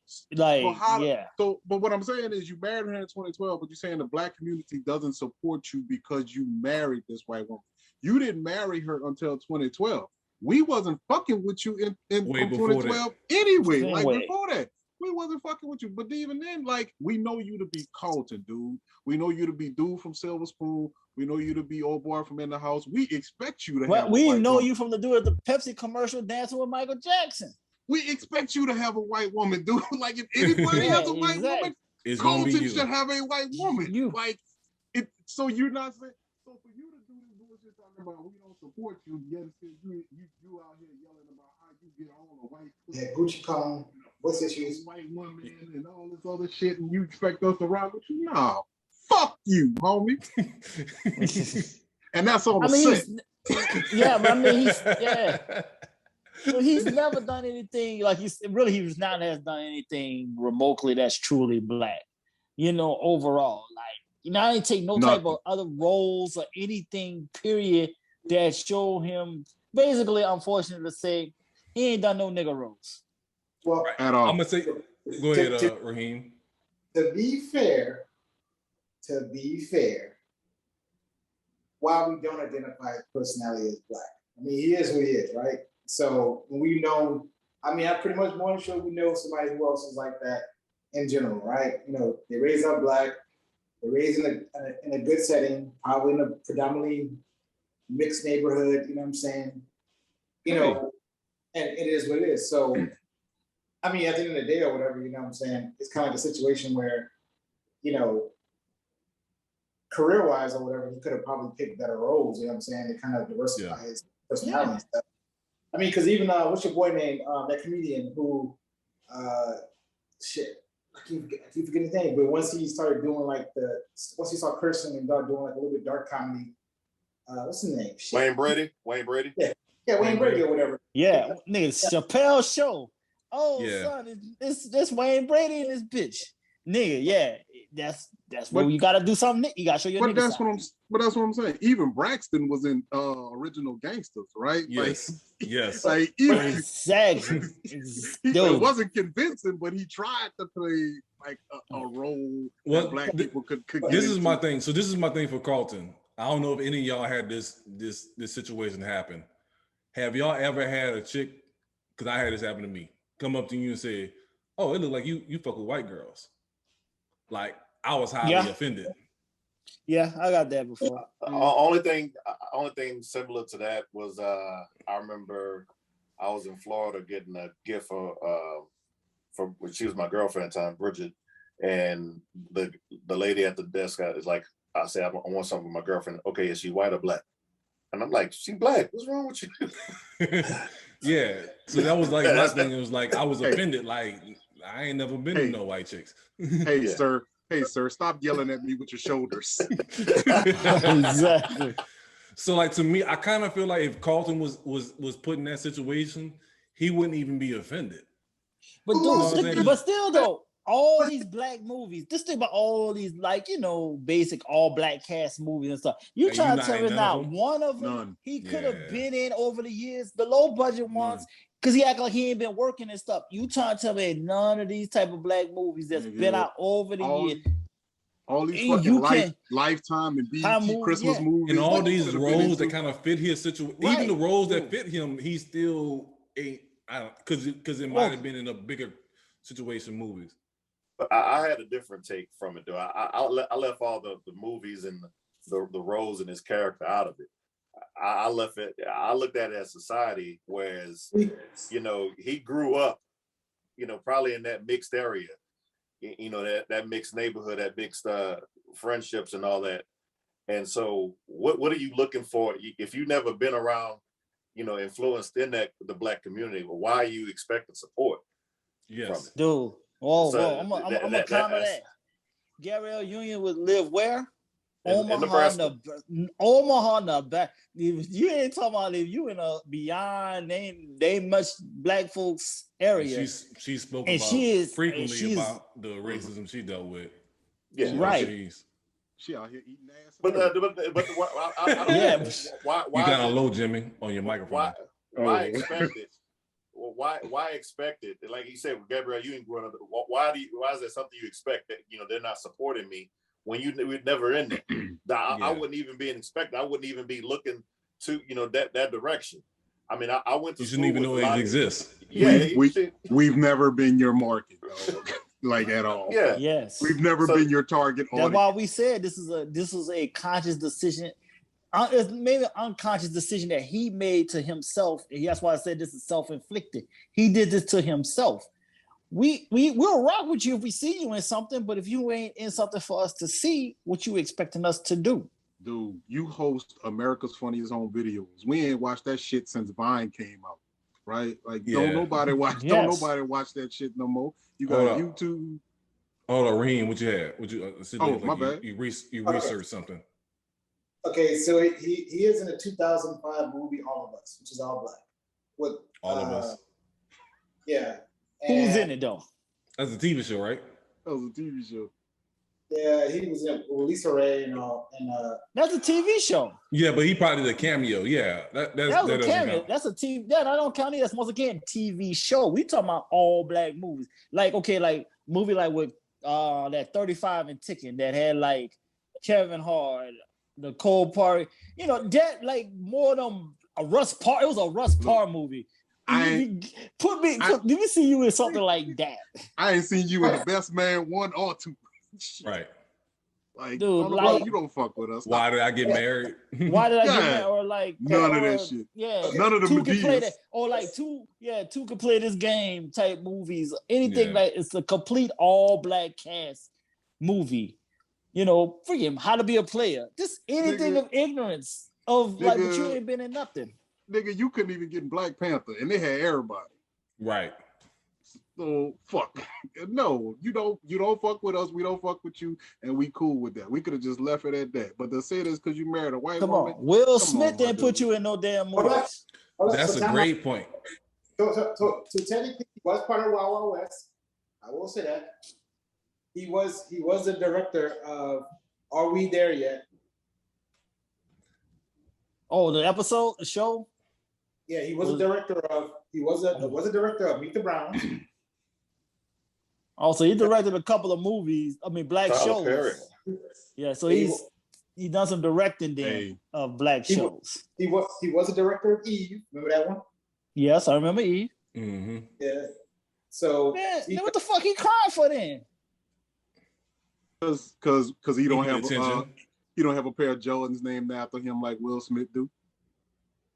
That's it. That's all it is. He doesn't get that same kind of notoriety. Was he on a reunion show? Yeah, for like a hot Yeah, minute. he was on there. Yeah, he was on there for like, and then when they bought old girl out, that's when he left. When they bought she the too first black for advent. cause she too black for him. Well, he said it's because of scheduling conflicts. Oh no, cause she knew she was gonna curse Air him the quotes. fuck out, and he didn't want to get cursed out. Air quotes. Allegedly. Allegedly, they won't get He was cursed out. scheduling. The media. Oh man. All right. Let's take a quick break and then we can come back and wrap up. All right, Tony Love, it's your time. What have you learned this episode? What I've learned, I learned that we need to normalize Black men being happy for other Black men. We have to. To Kuzma, Kyle Kuzma will get 17 points a game this season for the Washington Wizards. Hold on. Would you like to place a wager on that? Kyle Kuzma. Would you like to place a wager on that? I know that's your take, sir. I don't doubt it. I find it amusing. I don't doubt it. Price just went up. The price just went up. The price just went up. The pace just went up. I just thought that was an amusing take, and I wanted to put that out there. 3, Ty King would rather have Locke or Bridgewater over Derek Carr right now. One of those two. He would like to have that. Justin Fields is getting the start for the Bears. It's guns blazing for Nagy and what's his name? Pace, the GM. Yeah, I think it is. Yeah. Right. Oh man, it don't matter what his name is. We know he fucked up. That's all that matters. Yeah. Aaron Rodgers is just, he's tired of getting to the, that final door and the door being locked. I need help. Help me. Help me help you. Fuck all this. Let's do something. But to follow that up, fuck him. Packers' money's already made 30 years in advance. Oh well. Yeah. And Alfonso.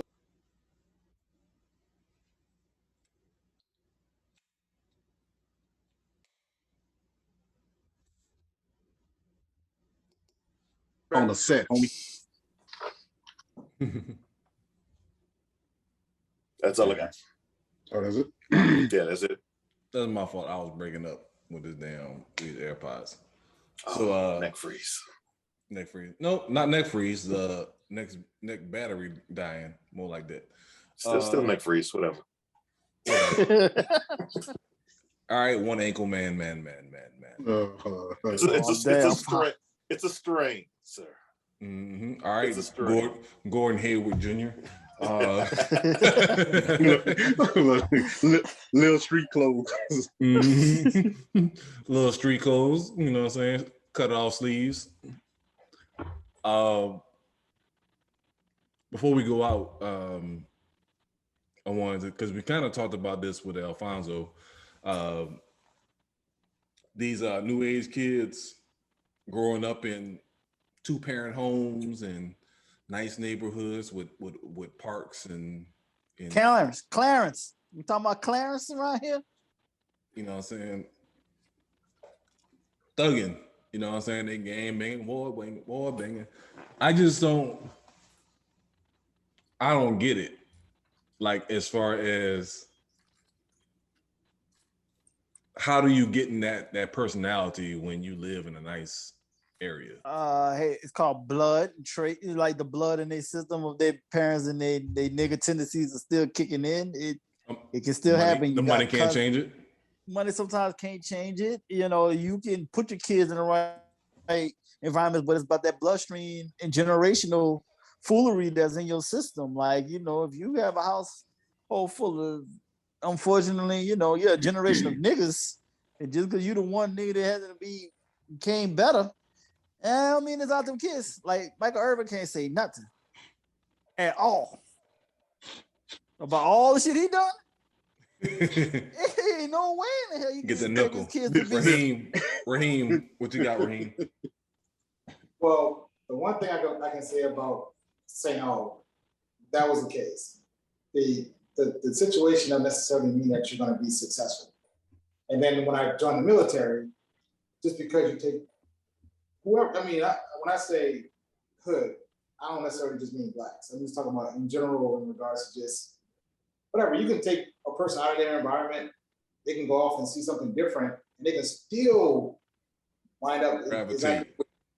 You know what I'm saying? Because just like, you'll see kids that be like, hey man, he was a straight A student, but now, 15 years now he does heroin, now he's living on the street. You know what I mean? It's kind of like I always did say like, regardless, personally, it's just like a regardless thing of, some people just get trapped in their mindset. You know what I mean? They're thinking like, hey, I have time and I'm gonna do what I want to do, and then they get stuck. And then they have to do what they have to do because it is what it is at this point. So I would say, like, I know for us as Black people, and especially Black men, they kind of say a two-parent household not only means success to raise, 7 boys, you know what I'm saying? But to be honest with you, globally or whatever, I've seen it happen. And, let's be realistic. I know we talk about the ghetto and getting out the hood and shit like that. But shit, man, it's just like you could look at a white or Hispanic or whatever and say, man, they doing corporate crime, still robbing banks, cybersecurity, they still stealing some type of way or doing some type of mischievous crime because that's what excites them. You know what I mean? And unfortunately, whatever is like, I don't necessarily kind of say that anymore in regards to just saying, hey, son, you grew up in a nice house, whatever, whatever. I said, I tell them now, and I said, hey, don't be indecisive all your life. Do what you say that you're gonna do. But if you end up in jail, that's on you. Because I ain't gonna stop no motherfucker from getting your ass. You know what I mean? But it's just a personal choice at this point. You know what I'm saying? Where you just get caught up in a lifestyle. I think also too is that even if you grow up in a nice neighborhood and with a 2-parent household and all, I think it's also about the quick money. They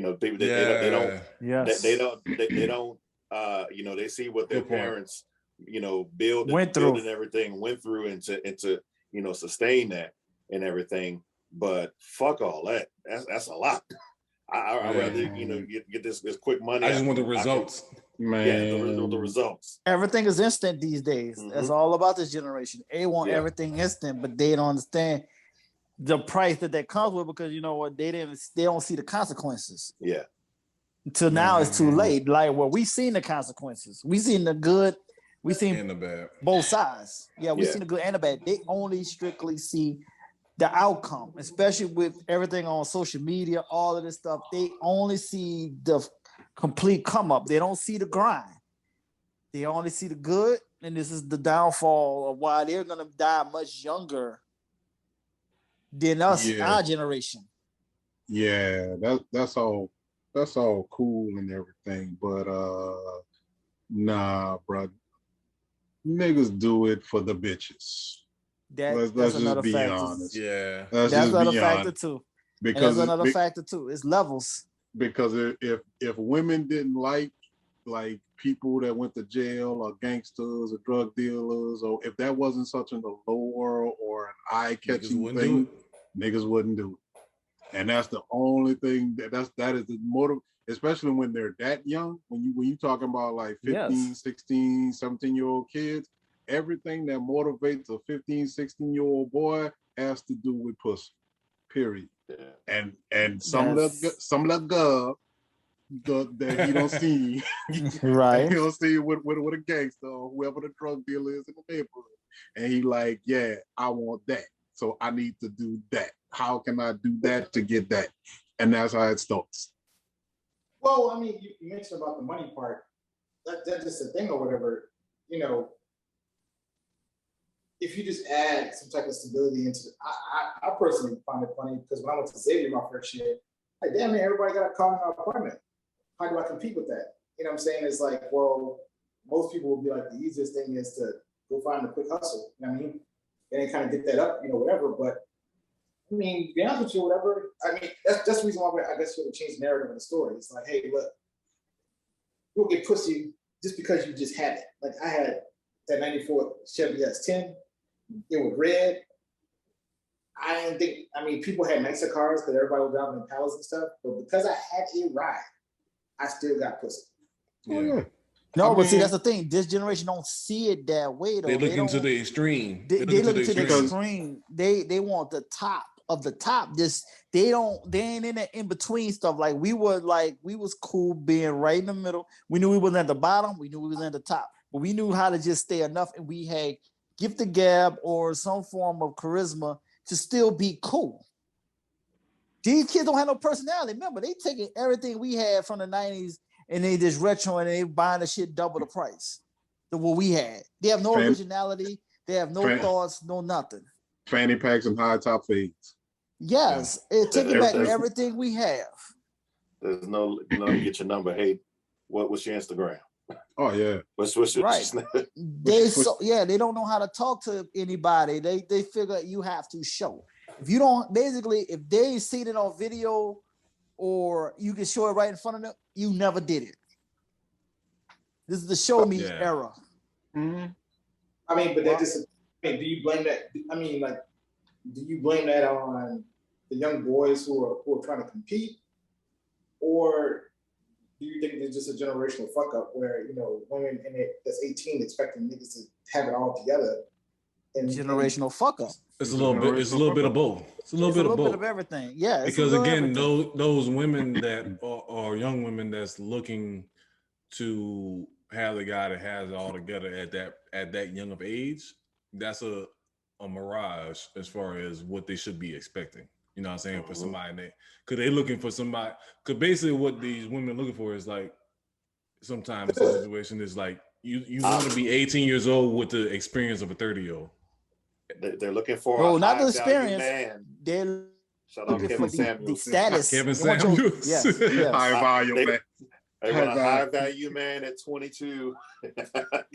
But that is real though, because it's like you're talking about people in their early 20s, 21, 22, 23, talking about, my daddy used to come home and bring all the money home and this, that, and the third. Yeah, but your daddy 54 though, my G. Exactly. Like, I'm 23. Exactly. Can I get there for it? You know what I mean? They see it, but this generation, they're seeing a lot of these kids, this generation already millionaires before, they already millionaires before 21. But like you said, it's microwave and it ain't no guarantee. That's the thing they're going to learn is, but they're going to be burnt out by the time they're 35. Well, I will say that I think for us or whatever, we try to erase our past so much in regards to where we work that we're not necessarily having honest conversations with our young men saying, because we still live in it. That's the problem. Most of the guys, our generation, still live in that same. Well, let me say this though. Get there. Let me say this though. Like what Jimmy was saying, was talking about, hey, my dad used to come home, pay everything, this and that and the other. But what they leaving out is the other shit that came with him bringing all the money home. You got siblings you ain't find out about till 10 years later. You know what I'm saying? He beating your mama, et cetera, et cetera. Like, it's levels. Remember that nice lady that moved into the house next door with her 2 kids that you didn't know where the daddy was? Yeah, that was your daddy. Y'all had the same daddy. Like, right. Look, there's a lot of shit that come with that. Hey, here's my check, take it, right? Like there's a lot that come with that. And if you ain't ready to take that, then you can't ask for it. Like you can't say you want traditional gender norms in the sense of everything working in your favor. Like I gotta open the doors. I gotta bring you flowers on certain days. That don't exist with this generation though. You want all of that. Right. You want all of that. But then you don't want the whole idea of saying, well, the man is the one that really runs the house. He's the one that makes money. Either you want to get rid of all of that, then you got to get rid of everything and start over from scratch and say, okay, here's what we're doing now. Whatever works for you. It's not necessarily that it's a male or female thing. Hey, I like to get flowers, bring me flowers. Not because I'm a woman, but because I like it, right? Yes. But these girls, they don't know what they like. All they know is if you got money, they like that. But they don't even know overall what they actually like. Just the fact that they feel like, oh, it's expensive. Yeah, I like it because it was expensive. They like to have that dangly thing in the back of their throat touched. That's what they like. That too, yeah. But you gotta have the gift of gab to even get to that point, though, unless you got the money to do that off the rip. Because that's what they're into now. It's all about being. You want to be Nikki without Minaj. Exactly. Wordplay, lay. Look, I got bars, nigga. I got bars. Shit. Stupid. But yeah, man, it just, like I said, it was just something I saw, and it just confused. Like I said, just being out here in Georgia and just seeing, being in the suburbs and seeing niggas claiming sets in the suburbs is just hilarious to me. Like, right. And I mean, that's the thing that really kills me about it even more than anything, because it's like, okay, so you already got money. So you don't necessarily have to be a gangster. Like, you got money. Like, they're gonna fuck you because you got money, right? Like, they're gonna fuck you because you got money. You don't have to be a gangster, right? Like, that's not I don't see what's so appealing about that. That's what women want. You remember these little girls? These little girls like the persona of you being more thuggish. You bought that act. They feel like you bought that action. Like, you gonna protect them, even though half of the time they're the reason why you gotta protect their asses, because they doing stupid ass shit in the first place. So you protecting them on the dump. They can't hold their liquor, so now you gotta defend their honor because they can't hold their fucking liquor. Nothing is funnier like, oh boy, getting beat up at his girlfriend's job when that dude slammed his ass all over the top. Exactly. Like, you came up here and got your ass whooped. But you got your ass whooped by the work husband. What your head, bro? I mean, I would say, do women put us? I mean, back then, I think we had comments as men or boys, young boys. No, like, we did. We don't know other niggas that didn't make it. No, I'm saying, but like, the thing about it is like, the girl smashing another nigga, you'd be like, all right, fuck it, take that L and move on. You know what I mean? Like, it is what it is. But that's us. That's what I said. We were thinkers. We were smarter than other niggas ain't here today to vouch for that. That's the thing. It's always been here. But outside of that, I will say this too. I do think that social media plays a part in it, because we could take that L and unless you was, because it's a smaller circle. It's a smaller L. If you were actually at that school or whatever, you could probably deal with it, because people know. But when you got 5,000-6,000 people, no, because you've been all on Facebook and Snapchat taking pictures. Yes, exactly. Doing all like that. And then now you see her, or you go to her social media and she's doing the same thing with another dude 2 weeks later. Like, son. That's what makes it, exactly. That's what I'm saying. This generation, it makes it worse. Because like I said, everything is seen. So with it being seen more, it's more, that's why the suicide rate is higher. Everything is it's violence. It's like, it's too much going on. You forcing people to react in a worse way because of the fact it's all seen now. We would we would have been no different. We probably have been worse. If we'd have had to see everything we done in live action at the moment. I don't think it's whether it's better or worse. I think it's the same. It's only it goes. You see it more. Yeah. Right. It intensifies. Yeah, exactly. It's on replay. It's on replay. It's like levels. It's like cops killing black people. That ain't nothing new. Like, right. But now it's videotaped. You see it it's just more. being recorded now, so you can see it. But that shit been going on. That's new to you. Like, we've been at that. But I don't. Look at everybody being domesticated with rings. I'm proud of y'all. Yeah. There you go, Negro. You just had to say something for sure. What you said? I said, like, look at everybody domesticated with rings. Oh yeah, I was just looking at it. That's why I was distracted. But, Negro. Yeah, Negro. The trendy, fashionable thugs. Yes, exactly. See, we've come a long way. See, for us to be able to have these conversations. Mm-hmm. Anything can happen, man. Anything can happen in these streets. We made it. Exactly. Yeah, exactly. We can definitely say we made it. So we'll be back next episode. We're gonna get into another 3 divisions. I don't know who yet, depending on who we can get as guests. as far as an NFL preview. But at least we got these Raiders out the way. You know what I'm saying? Goddamn right. This shit over with. I'll take the Raiders over the Knicks any day, man. God damn. Say, bro. Hey, man, you can't do that, man. They went to the playoffs, man. We ain't seen that shit in forever. So cut that shit out. For no reason. Hey, I'm gonna let you, even though I got your team colors on today. Hey, first of all, your team colors on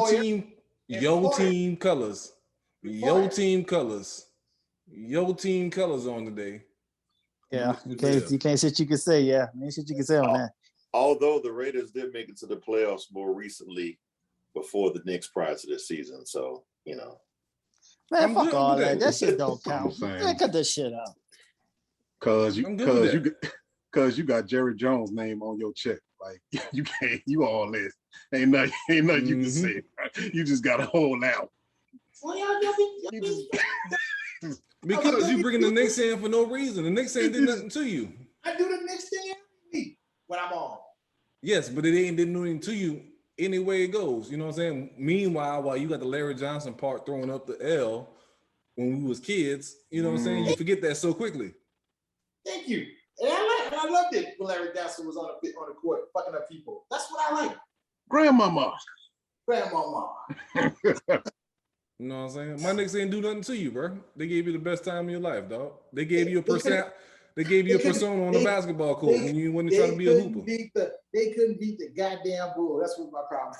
Who could beat the Bulls then? Exactly, man. Everybody took that L, so you can't use that one. You know what I'm saying? It was musical chairs on that shit. I know. You know what I'm saying? So might as well take that direct deposit. You know what I'm saying? Get you, holla at Miranda, get you one of these, get you in your team colors, and you good. Well, technically, I'm gonna do the gray shirt with the black. You know what I mean? Nah, go ahead and get your team colors, man. No, I mean, I'm just saying. I'm trying to diversify. I'm trying to bring colors into my life due to Ty King. He said, I'm a little bit too Kanye West around here. I mean, I need to put colors in my life. Yeah, man. You can't do that bland ass shit all day long. You can't look homeless in these streets, man. What's that? Got some style in your life. I can't let Anthony just take it away or whatever with the sleeveless and come back with the sleeves. You know what I mean? I gotta do something. Spraying ankles because he's picking up big girls. You know what I'm saying? Fuck it.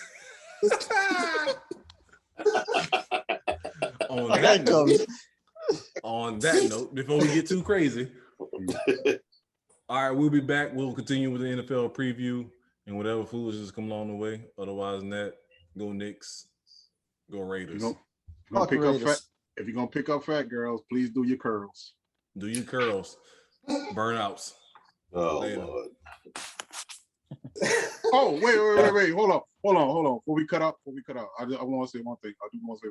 Rest in peace to Bobby Bowden. I won't put that out. Bobby Bowden passed away. I'm gonna leave that as crickets. No, y'all been crying all damn, episode. man. The dude died, bro. The dude died. Hey, I'm a Hurricane fan. I'm a Hurricane fan. I ain't trying to hear all that shit. I'm a Hurricane fan. The man died. You could at least let the man die. I'm a Hurricane fan. I'm a Hurricane fan. R.I.P. Yeah, we know how you feel about Florida State. Yeah, so y'all can hold that one. Nah. I'm a true Hurricane. Well, fuck it. I'm gonna say rest in peace to Bobby Bowden. You do that. It was kind of sad seeing Messi leave Barcelona. It was kind of sad. Yeah. I would say that's it's gonna be fucked up. The La Liga is gonna be a form system now. Ronaldo left, Messi left. Yeah. The league is dead. Oh, but, and last thing for T-Pain's a snitch. Go watch Drink Champs. I haven't watched it yet. He ain't really a snitch, really. But I get what you're saying. He's telling his truth. You're right. He's Those are legit situations. He's living in his truth. Right. That's still snitching. Nah. It can be your truth and still be snitching. It's dry snitching. Yeah, a little bit. It's a little dry snitching. But But yeah, I'm probably it's not first tomorrow. 48 snitching. Right, exactly. Ain't nobody. Ooh, Nah. boy. Not, First not 48. no, Fuck. not no bacon cheeseburger snitching. Yeah. It wasn't none of that, though, man. I'm like, come on, that man survived a lot of shots, yo. He done took a lot of shots and survived. I think it was none Do of them his something fault. different. Yeah, nah, he gave a lot of good, and he's got a I'm not gonna even call that snitching at the end of the day. I get what you're saying, but not gonna put that on T-Pain. Oh man, y'all. Hey, I ain't gonna lie. Overall, y'all was cold hearted today. I don't know what happened this week. You know what I'm saying? Y'all need some hugs or some shit. Man, I'm in this hot ass fucking state with the VIG, man. Fuck all that. I mean, why I'm supposed to be around here cautious for a motherfucker around here trying to take me out? No, not Bobby Bowden, no. Yeah, I ain't about to get arrested. God damn. No, yeah, he can rest his soul though, but fuck it. He had a good run. He was 91, so he had a hell of a run. Mm-hmm. Now go on that to the is true room. though. Now, that is true. He was 91, so he lived a full life. I remember him on Dan Patrick's show. He said the biggest mistake he ever made was trying to convince Tony Dorsett to play cornerback at West Virginia. Damn. Yeah, that would be one, Damn. dog. That would be one. Like, nah, man, you forget being playing running back. You got quick feet. He got quick. Yeah, it's true.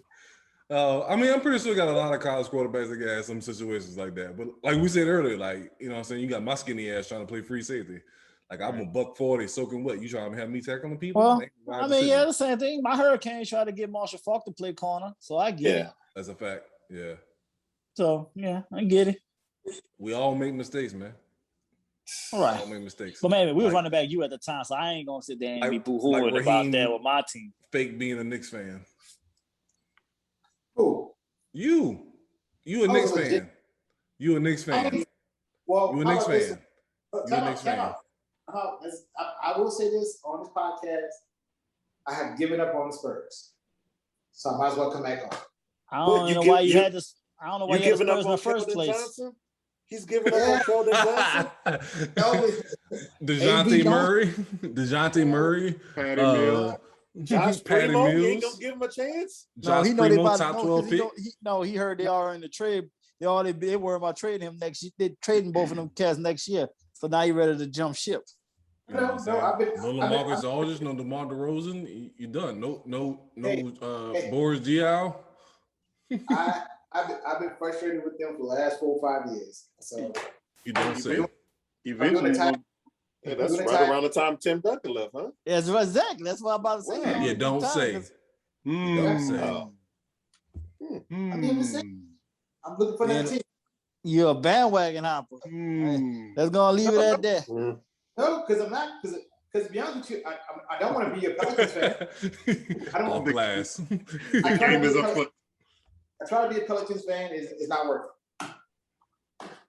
Man, you showed a hell of an effort. We're building something, man. We're building something in Pelicans. Man, we building some shit right now. I ain't gonna lie, we building some shit over there. We're building a part of history. Hey, come on home, man. Come on home. It's okay, man. Get the part back in the middle. You'll be good. We'll appreciate you. Get the Stephon Marbury / Larry Johnson part in the middle, dog. You good. Come on home. Them 2 point guards who, if they can stay healthy for your Knicks. Team no knees. Cardiac Kimber. You know what I'm saying? But we'll be back. Y'all stay out of trouble. Go on home. Go Raiders. Fuck Raiders.